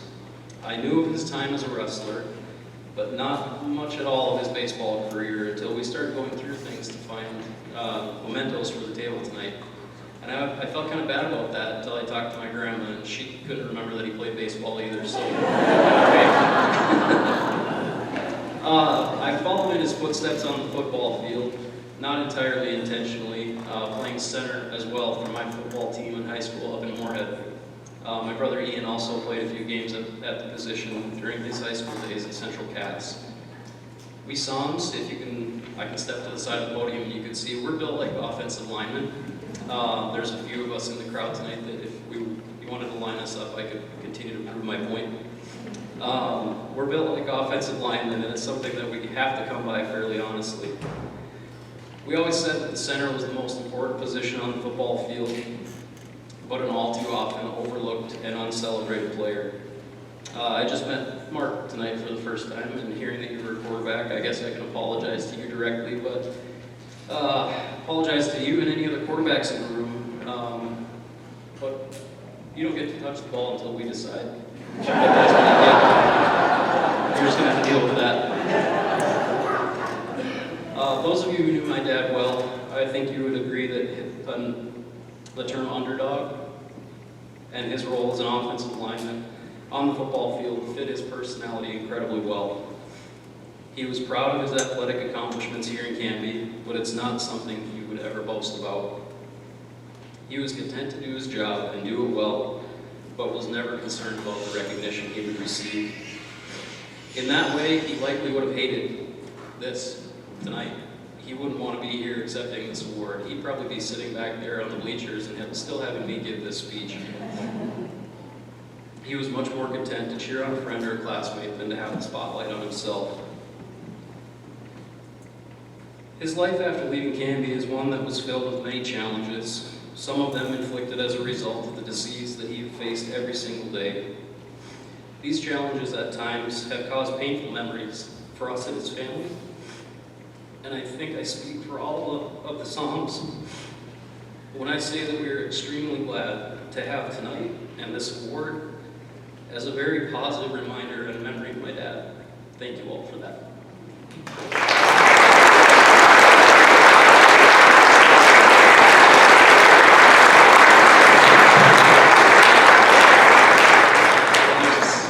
silver-haired lady who's sitting back there that I know how much this means to her, so Shirley.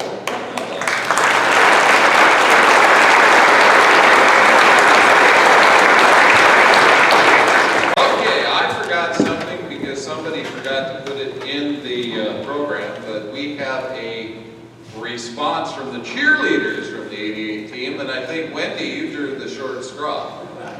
So if you want to come on up here.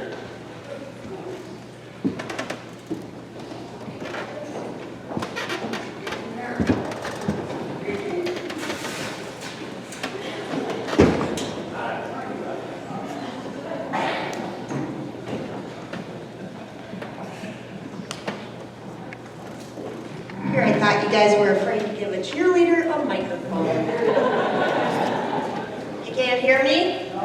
Can you hear me now? Yeah. Well, I was afraid you guys were afraid to give a cheerleader a microphone. So I thought that's why you skipped me. But now I'm going to make you guys work. Ready? S-P! S-P! I-R! I-R! I-T! I-T! Got the spirit? Uh-huh. Let's hear it. Okay. Alrighty then. The unison of our community, the spirit of our town, the pride of our wrestlers, our program, the coaches, and the people. We were the cheerleaders of 1987-88, district champs, regional and state champions. Ann Delores, Robin Cack, Lori Christie, and myself. We all have different backgrounds, but we had wrestling in our blood. Canby was our hometown. We grew up seeing the tradition of Canby wrestling and wanted to be a part of it. Personally, I loved going to matches. We were here when the bleachers were up here and we were wrestling right here in this gym. Watching the greats like Tom Hansen, Dave Christensen, Wayne Toll, all the Merritts and the Fulls, and many other people. The bleachers were full, the crowds were going crazy. When we had a close match or a close duel, you couldn't hear yourself think in this gym.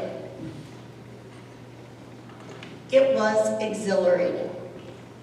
The whole crowd cheering and believing in our team.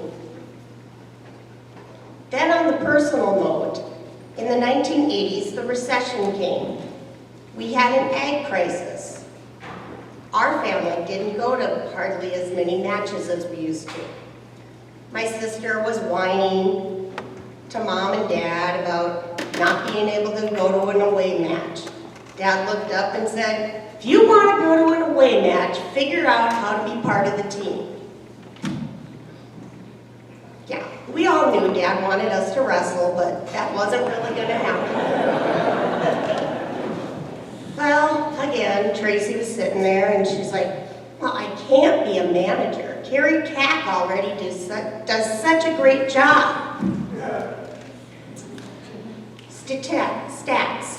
I don't think they take those people away to away matches. Well, cheerleaders we became, because we wanted to go to the matches. 86, 87, 88. Nothing kept me more interested in staying in school than track and wrestling.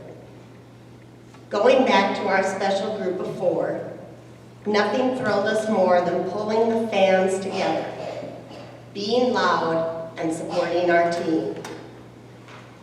Coach Jingles and Coach Bryson, thank you. Mrs. Stone and Mrs. Gibbon, thank you.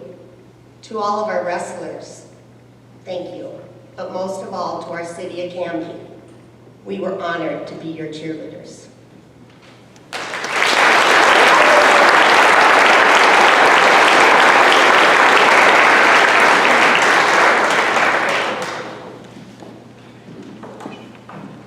Our next individual up here and being inducted to the Hall of Fame is Beth. Jeremiason Jessen, and she will be presented by her three kids, Luke, Leah, and Lauren.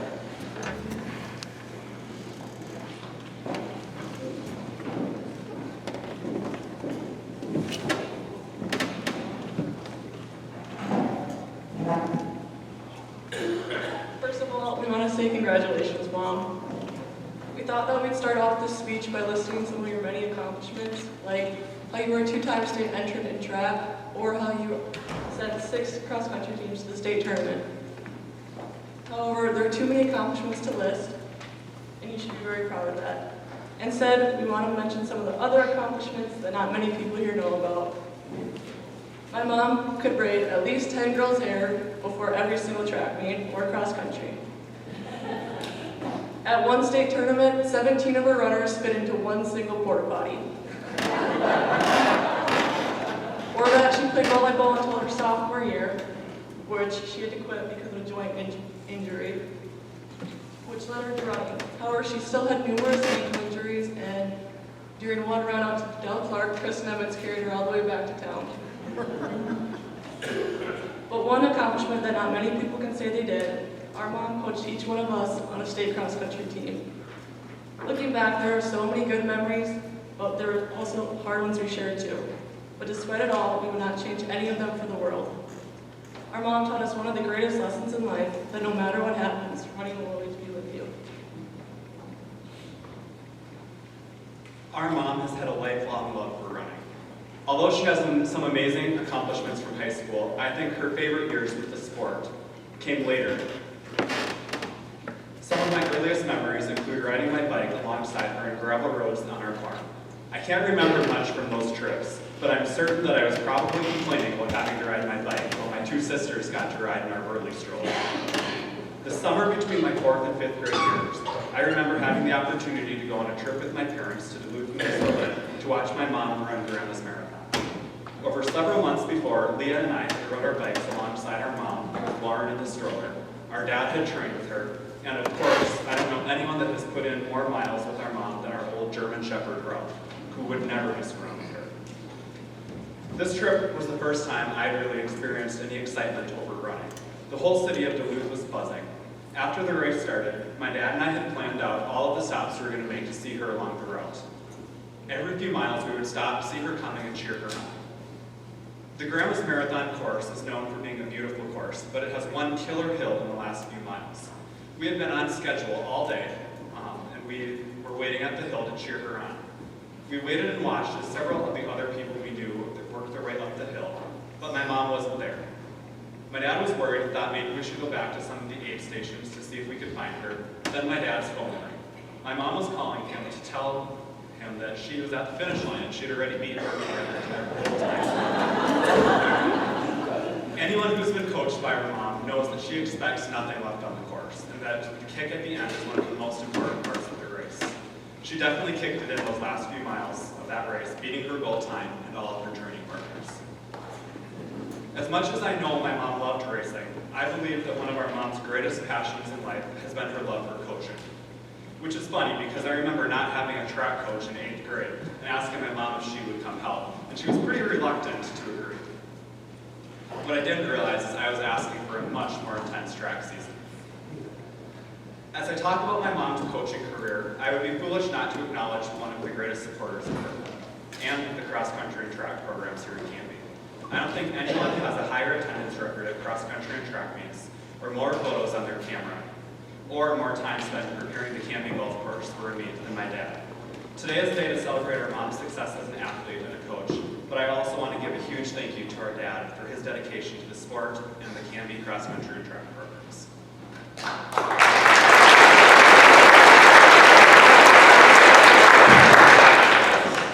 Mom, we are so incredibly proud of you. You gave up so much of your personal time over the 11 years you coached to come out every day and deal with a bunch of hormonal, unruly, dysfunctional teenagers that truly looked up to you, created unforgettable memories with you, and some even called you their other mom. Most of them did not have the opportunity to see firsthand how dedicated and passionate you were about the sport. You spent a huge amount of your time out of practice, setting up meets, creating workouts and drills, plus plenty of other things. But most importantly, you spent a huge amount of your time believing and encouraging every single one of your runners. You cared deeply about each of your athletes and took pride in making sure everyone felt like they were equally important. And each of them knew how crucial they were to our team's success. You made all of us believe in ourselves and that we could accomplish anything we put our minds to. We reached out to some of your former athletes, and most of the responses included things such as, Beth's love for the sport radiated in her athletes. She made me fall in love with running. She pushed me through my highs and lows, and Beth helped me to become a better person. Mom, you not only encouraged hundreds of young adults to become better runners, but to be better people, which is way more remarkable. You pushed them to go further not only in running, but applying that motivation, determination, and setting goals in all different aspects of their lives. One athlete stated, the love you had for each of your athletes made our teams feel more like a family. Though you could probably attest best, maybe dysfunctional family at times. Your genuine care for your athletes and their success as individuals largely led to the success of the programs you built. One of your former athletes stated, for those of us who weren't the most naturally gifted runners, Beth encouraged us to work hard each and every day. Hard work beats talent when talent doesn't work hard. I still think of Beth at times when these type of motivational quotes come to mind. It is said that running is a great metaphor for life. We could not have had a better role model to illustrate the life lessons we learned from running. My mom poured her heart into coaching. She may not have always been adequately thanked in the moment, but her dedication and hard work did not go unnoticed. Her athletes have stated that she was there for us on good days and bad, section meet successes and disappointments. She was someone they all looked up to, and they are so grateful for the kindness and patience she showed towards them. She pushed us and encouraged us to be better than we thought we could be, both on the course and off. There is no doubt that she made our teams and I all better people. Our words do not nearly express the gratitude and appreciation all of her former athletes have for Coach Beth. Congrats, Coach, on your well-deserved recognition. On behalf of all your former athletes, thank you so much for the many miles and memories. Congratulations.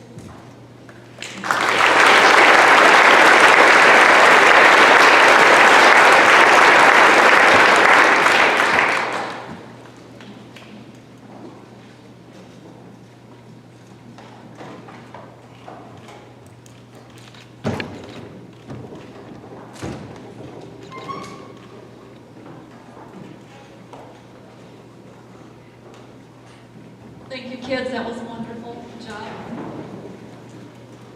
All right, I'd like to thank first the Hall of Fame committee for inducting me.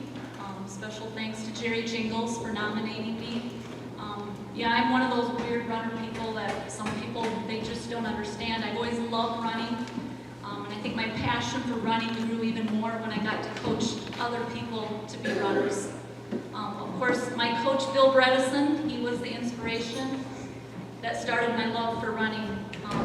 Coach Bredesen, he worked on me in 6th grade to come out for cross country, but I chose to be a volleyball player. I had no clue what cross country even was, and I loved playing volleyball. It was a lot of fun, but once I started running cross country as a sophomore, I loved it.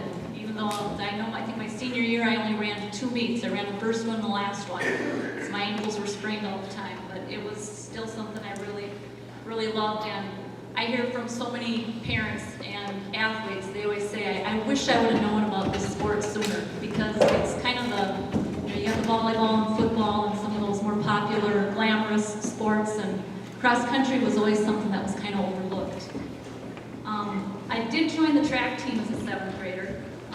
7th graders weren't allowed on varsity sports at that point, and I think it was something to do with the wrestling program needing a 98-pound wrestler for the next year, and the Jerry Jingles, I think, had gone to the school board and asked permission to let junior high athletes be allowed onto varsity sports, and there I was, a little 7th grader, got put on the varsity track team, and it was kind of a learning experience for a lot of us. I wasn't really accepted with open arms by everybody. It was a change for people and things, but it was fun and I really enjoyed it. I think my coach, it was Miss Jean Nagel when I was in 7th and 8th grade. And then after that, I had Greg Schmidt, and he was a student teacher here in town, and he's been a superintendent locally in some other schools around here now. And then I think after that, Coach Bredesen and Jingles, I think they were probably forced into coaching the cross country and the track team at that point. And I had Coach Jingles was my long jump coach, and he'd stand there at the end of the pit, and he'd have this book with him, and he'd be sitting there trying to teach me how to get this little hitch step into my jump. And then he promised me a new tape measure. I don't know if you remember that. He promised me a tape measure if we made it to state. I never got that tape measure. As far as coaching, I never really intended to be a coach. I pretty much fell into the distance coach position after the 2007 track season had already started. They didn't have a distance coach, like Luke said. And Ben Misko was the head track coach at that time, and I didn't really know him, but he approached me and he was like, "You do marathon training, you must know something about distance running." So that's how I got started in track. And then a couple seasons later, Coach Patty Merritt, she approached me about coaching the cross country team. And for me, I just felt like the cross country team was a family for me in high school, and it still had that same feeling when I got to be the coach. I loved spending time with the kids. I loved running with the kids. I always ran with the kids, and it was kind of fun. I'd have parents sometimes saying, "Well, you talk to my kids more than I do," and lots of times you get more of an earful from those kids than you really wanted to hear. I mean, if you were willing to listen, kids will tell you practically anything. So, but it was a really good feeling when I'd run with the kids. Lots of times they'd say stuff like, "Well, as much as I hate that you run with us, you really pushed me on that last mile," or "I wouldn't have made that last mile with you," or "helped me up that hill." Some of the funnier comments were like, "We can't even cheat because she's right there running with us." So that was always kind of funny to hear them say. I think one of my favorite comments, though, came from a middle-of-the-pack JV girl, and she just said, "I love cross country, except that part where we have to run." And all these other kids just chimed right in with her and said, "That's exactly how I feel." I was just really happy they were enjoying being on the cross country team, and it was one big old family. So, like my kids said, they were all involved, and it was a huge part of my family and my love for running. I think the whole Jessen clan, when I married into the Jessen clan, they thought I was a bit crazy. I remember I was going out for a long run, and Mark dropped me off in Granite Falls, and I was going to run home. And I really think his parents thought I was going to die. They were really worried about me.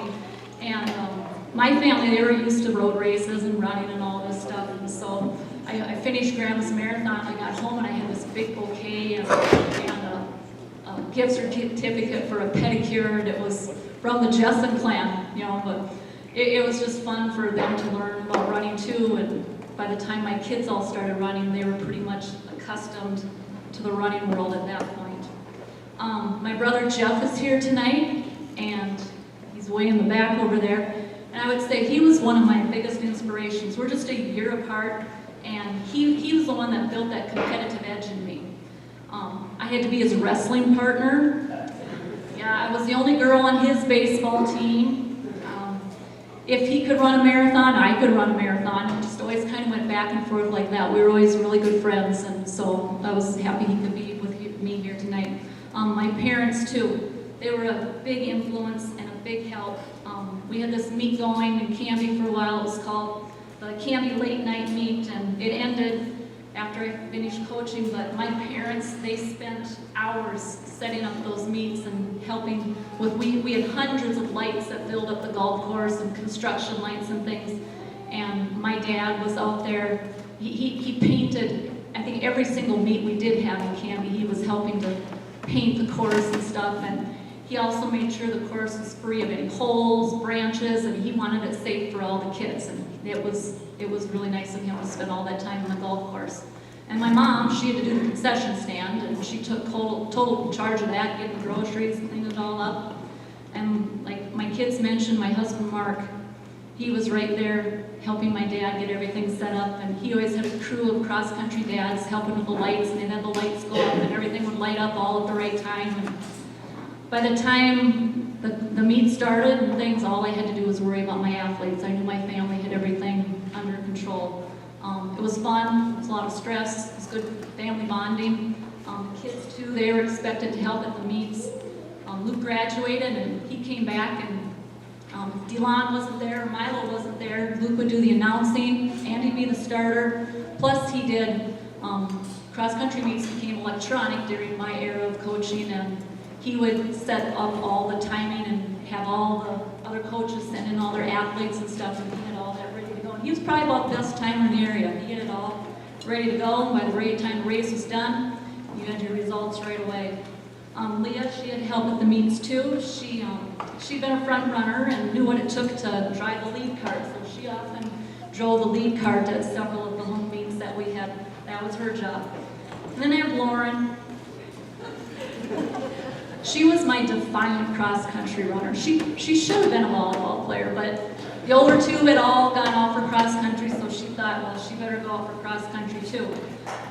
Her senior year, and it was funny because we were talking about this, and Luke didn't even know it. He was kind of in charge of the meet or whatever, timing it, and Lauren knew that course well, and she cut off the whole back loop of one of the miles down in the bottom, and thought she'd do that her senior year. So I wasn't real impressed, but she got by with it. Luke was like, I didn't even know that. So it could be challenging coaching my own kids and having my kids on the team, but overall it was pretty special.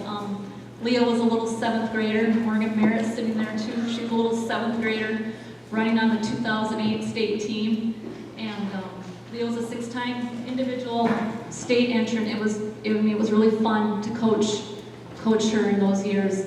I had Luke and Leah were both on the 2010 state teams. So I had both Luke and Leah at the state tournament one year, and then in 2012, Leah and Lauren were both on the same state tournament. So that was really special. Another memory I have from 2010, standout runner Nick Stokes, his appendectomy. We were at practice, and all of a sudden he was just doubled over. He could hardly even move. That night he went in for surgery, and this was at the end of the season. And those boys, they wouldn't have made it without Nick. And he, just within a few days, he was back running with the team. And we had our conference meet, and we were in Raymond, and I measured the course twice. So, because Nick was complaining, he was like, well, if I run a really good time, the course is probably short, and if I run a bad time, well, maybe it was long. And so I measured it before the meet, and I said, it's on. And he ran pretty good and had a really good time, and he seemed to be back, and he was still skeptical. I went and measured again. So by the time the meet had got done, I had already put in my 6 miles trying to figure out how long the course was for him. So, but that was good. We needed Nick, and he helped the boys make it to state that year. I also had a group of boys that were really memorable. They called me their track mom. If you know the Johansson boys, Wyatt and McKinley and Mitchell, Travis Dinius, Nathan Cooper, Anthony Wallum, just to get a team picture sometimes we struggled. They were messing around non-stop. The only time they weren't messing around was when it was time to run. They were the cross-country section team champs in 2013 and 2014. And the core of this group were also 2-time entrants and medalists at the state track meet in the 4x8. And they would do anything I would ask them to do. Ironically, my husband and I bought Bill Bredesen's lake cabin on Cochrane, and those kids would be out there, they'd be biking around the lake, running around the lake, and they were even swimming around the lake. I remember one time we had to pick Anthony Wallum up off a different dock because they had swam far enough, and Anthony was younger than those other kids, and he got left behind. But they were a really fun group of boys to watch. You watch them, they didn't really have a front runner, and so they'd run as a pack, and you could see them talking together as they ran, and they'd even be slapping each other's hands and pulling each other along and saying, you're with us, you're not going to lose anybody in this group. And they had a different front runner, many times they switched places as to who would be the first runner, who would be the fifth runner. They were a fun group to watch. Not every day is it easy to be a coach. There were lots of trying days too, but I hope the kids came away learning something. It's been really rewarding over the years to watch so many of these kids go on to be productive adults. And it's also been really fun to have some of them contact me again and, hey, I'm running this half marathon. What do you think I should do? How do you think I should train? It's been fun seeing and watching them continue to run. So it's been an honor and it's been a privilege to be part of Canby High School sports history as both an athlete and a coach. Thank you.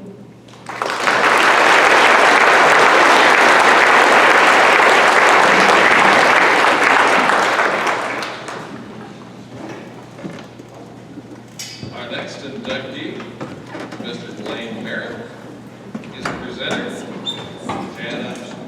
Merritt. Thank you. It's a pleasure to be here tonight and be surrounded by so many great athletes and role models for future athletes. Blaine wasn't just an all-around athlete, but a fundamental leader for the teammates in the sports that he participated. His dedication, leadership, and love to compete made him an integral part of Canby sports and helped shape them into what they still are today. Throughout his high school years as a Lancer athlete, Blaine participated in cross country, football, wrestling, and baseball. He was a 3-sport state participant, 14-time medal winner, and a 2-time academic all-state winner. During the fall, Blaine participated in cross country 7th through 11th grade. During his time in cross country, he was a 3-time medal winner and a 1-time state participant with the 1999 team. For his senior year, he traded his running spikes for a football helmet and was part of the 2000 CHS section championship football team. The winter months brought days and weekends full of wrestling matches and tournaments. It's no secret that we come from a family of great wrestlers, and Blaine was no exception. His wrestling accomplishments range from being a 4-time state tournament participant, 3-time section champion, 2-time most valuable wrestler. He had a total of 125 career wins and placed 4th in the Minnesota State Tournament as an individual. And a little fun fact, during his entire career, he made a total of 8 state champions. As the winter ended and it turned to spring, you could find Blaine at the baseball field. His love of baseball started at a very young age, from summer rec baseball games to throwing 90-mile-per-hour fastballs on the varsity pitching mound. Blaine was a 2-time Cy Young Award recipient, delivered 111 strikeouts, which averaged 1.5 strikeout per inning, and he was awarded Most Valuable Player his senior year. After high school, Blaine attended St. John's University and received a bachelor's degree in management, and he went on to get his MBA from the University of Sioux Falls. Today, Blaine lives in Canby with his wife, Brooke, and 3 children, Braylon, Talon, and Maxon. He works for Mortgage Capital, and he's the owner at Heroes Sports Bar and Grill. His passion for Canby athletes continue as he coaches and mentors the Canby Youth Wrestling and Canby Youth Baseball teams. It is an honor to introduce to you the 2019 Canby Athletic Hall of Fame inductee and my brother, Blaine Merritt.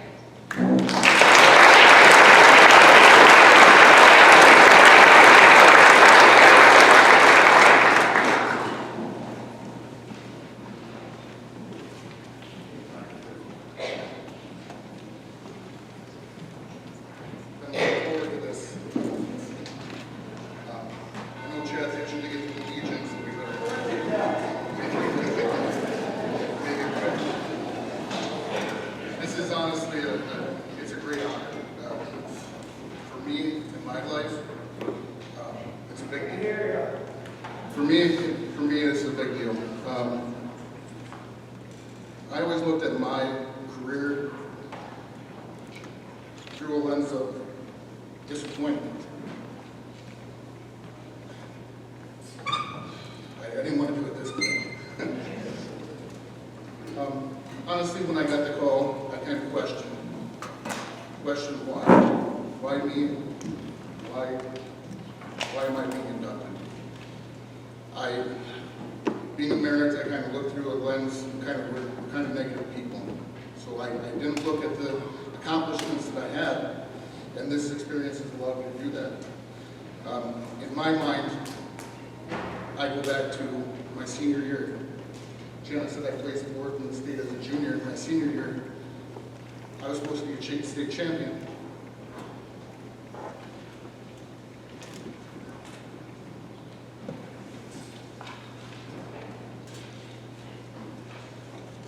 In wrestling, I want to be a state champion more than anything in the world.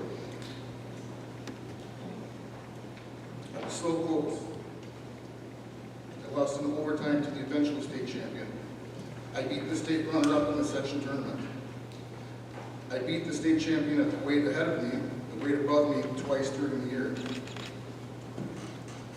I sit and I regret, should I have just stayed up? Could I have done something different?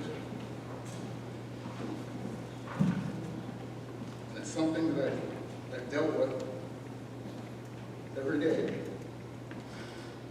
And it's not just wrestling, it's baseball, it's baseball too. My last game I ever pitched, I threw 156 pitches. I threw 155 fastballs. I had a curveball. I had a slider. I had a great changeup. But that day I came back to the dugout after the first inning and I told Tommy Treats, today we're going to challenge him with our best stuff. I said, I don't even want you to put down the sign. We're just throwing fastballs. We lost that game 1-0 in 8 innings. And it's hard. And what I wanted to get across to people, to the young kids, is you've got to keep your head up. I know this was a hard thing for me for many years. I let it get to me. When I went to college, part of the reason why I quit wrestling was I had a teammate, Ross Coughlin, can attest to this one. He said, he pushed me up against the wall and he said, why do you treat every circle like it's a state championship? I said, I don't know. That's just the way I saw it. My heroes are the 94, 95 wrestling team. I went up and I watched them. My dad was a coach. I had the opportunity to go down and watch these guys. And that's how they treated it. That's how I treated it. Ross Coughlin took me down, which was maybe 3-4 times a season. My headgear came off and I'd throw it against the target. And that's how we worked.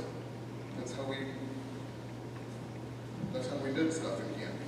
And that's the way I want my boys to do it too. You treat everything like it's a state tournament, that'll make you better. Sorry, I got off track here. I wanted that state tournament so bad for my family. 1994-95, greatest wrestling team that we've probably ever had. Greatest small school wrestling team in the nation, and I'll argue that with anybody to that. These guys were my heroes, but none of them were individual state winners. Harry Fink had never had an individual state champion. The previous state champion before I came through was Chad Merritt. I want to be like my Uncle Chad. I want to be like my Uncle Bob, my dad. My dad was a state champion. I wanted that too. It's hard. That became that hard. It was really hard for me for years. Went through college and met some good friends. Got me through some of that stuff, but it always stuck with me. I wanted to maybe talk about the disappointment and how to get through it and how things, the lessons that I learned through it and it comes down to how you look at things. I mean, I had a ton of successes that I had. And here I am sitting dwelling on one tournament my senior year or one baseball game. When the Reds called, when the Cincinnati's Reds called my house, when the Chicago White Sox called my house, and they asked me to come down for a combine. Come down to Iowa, I want you to try out. I didn't go. I took the advice of one of the scouts. The scout said, we love you, you're a good ball player, but your throwing motion is way too violent. You're gonna lose your arm. It's gonna crap out. He said, you're welcome to come walk on if you want. I took that negativity and I let it get to me. And those regrets are some of the things that I have. I try to get over it. I I try to not be the negative person. I try to get past this stuff, but so I looked at this different. Maybe I should come up here and talk about my accomplishments, talk about all the fun times, talk about wrestling against Mini Yoda, beating Mini Yoda, and the feeling of that. And cross country, believe it or not, in junior high, I was a cross country runner, and I won cross country. The feeling of coming around the corner in a cross country meet, there's nobody in front of you, and you're completely dead, and you still have to run anyway. You still have to sprint anyway. There's not another feeling like that in the world. It's a very underappreciated sport. My daughter's doing an amazing job right now in cross country. Football, the excitement of winning a section title, came from behind, won a section title. We can talk about all that stuff, but the things that I keep coming back to were what made me want to be a successful athlete from the beginning. And it comes back to when I was a small kid, a really small kid, and playing t-ball. Milo Larson was one of my heroes. When I was little, I was probably Maxon's age, a little 6-year-old boy. I'd ride my bike down to Lake Saum, and I'd sit there, and I get to play t-ball. And the older kids would come, and I'd sit around and hope that there wouldn't be enough kids. And if there weren't enough kids, then Milo would let me play. He put me out in the outfield. I don't even think he let me bat sometimes. But I remember the first time he let me bat. And I look back at some of the things when I was a real small kid, and I make my dad take a tennis ball and throw it as high as he can. I remember he'd get down and throw it as high as he can, use a tennis ball in case it hit me in the face. I remember the first time I caught that. I remember the first time I caught that ball, and I was so proud of myself. I remember making my dad sit down in a catcher's position. My mom would have to come out and be the umpire. She was a horrible everything was a strike. I remember some other things. Kevin Hansen, they must have had a Super Bowl party or something. I was too young to understand what was going on. But he was outside and he showed me how to catch a ball. He said, make a diamond. I don't know if that's right or wrong, but I've always said, but that's how I teach my kids to this day. That was the memory I had from Kevin Hansen. I remember going to play football at Nick Hoffman's house. And when Greg Hoffman would pull up, that meant it was about 6 o'clock, and that meant it was time to go home. It was every single day we went out there and played ball. I remember playing baseball with my cousin Brent in the backyard. He would bat left-handed to make it fair. He'd hit it back into the trees, and I'd have to chase after it. And he'd never let me win. I remember my grandma. I remember one of my earliest memories is my Uncle Chad and my Uncle Kim standing on the podium over in the new gym. And I remember specifically my grandma asking me, are you going to be standing there one day? I said, yes, Grandma, I will. It's those little things that I keep going back to. And that's what made me want to be an athlete when I was a really small kid. I remember Perry Fink standing on the side of the mat in a youth wrestling tournament. I was in 6th grade. And Perry Fink had just got done coaching 2 state championship teams. And I knew next year that there might be an opening at 103. I remember thinking, I've got to impress this guy. I've got to impress Perry Fink. Just by coming over and standing there, it made me want to be a better athlete. All of those things seem so small and insignificant right now, but to me growing up, those small things were a really big deal. They were the things that made me a better athlete. Those are the memories that stick with me, and that's the lessons that I've learned. In the grand scheme of things, everything we do is probably small and insignificant if we want to look at the world that way. But we don't. Sports is what I made my life into, and to me it's a big deal. I think that the slow pitch softball of all things. Slow pitch softball is probably one of the most pointless activities on the planet. But I love every second of it. We get to compete, we get to make friends, and we make new rivals along the way as well. And it was all over a silly game. Yet some of those things were the best times of my life.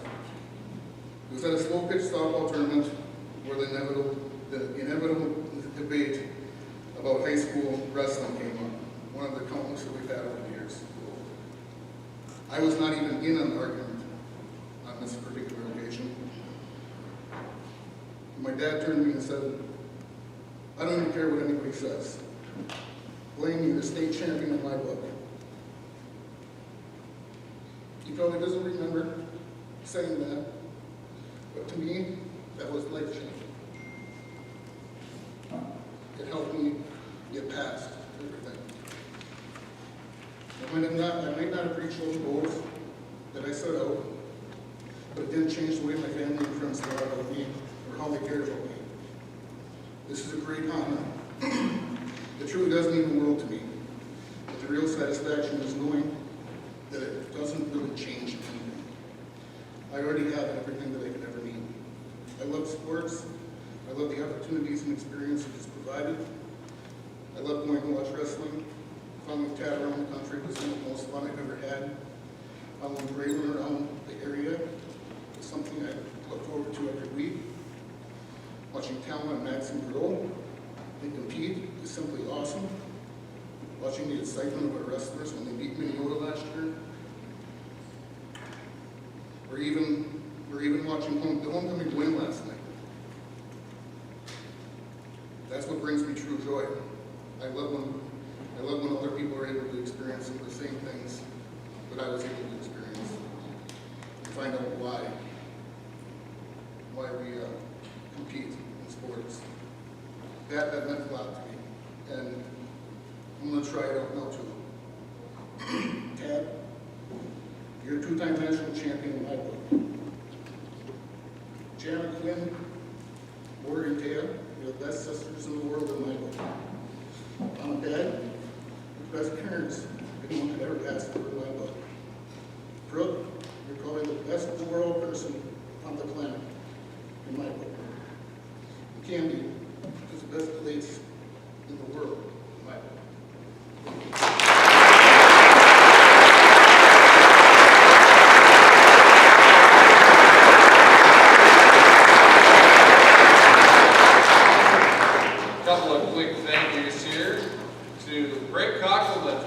On the sound system and trying to keep us sounding good. Catherine Faye. All the other kids are gone now, so you can be back to being my favorite DeLorean. Thank you. So much. Thanks. Thank you so much for doing the video for us this evening. A special congratulations to our inductees, Roger, Mark, Steve, Beth, and Blaine. To our loyal Lancers, Al, Don, and Duane. Thank you, Canby, for being such an awesome place to live. We will all agree. Everybody, be safe going home tonight. Thanks for coming out and supporting us. Remember to get nominated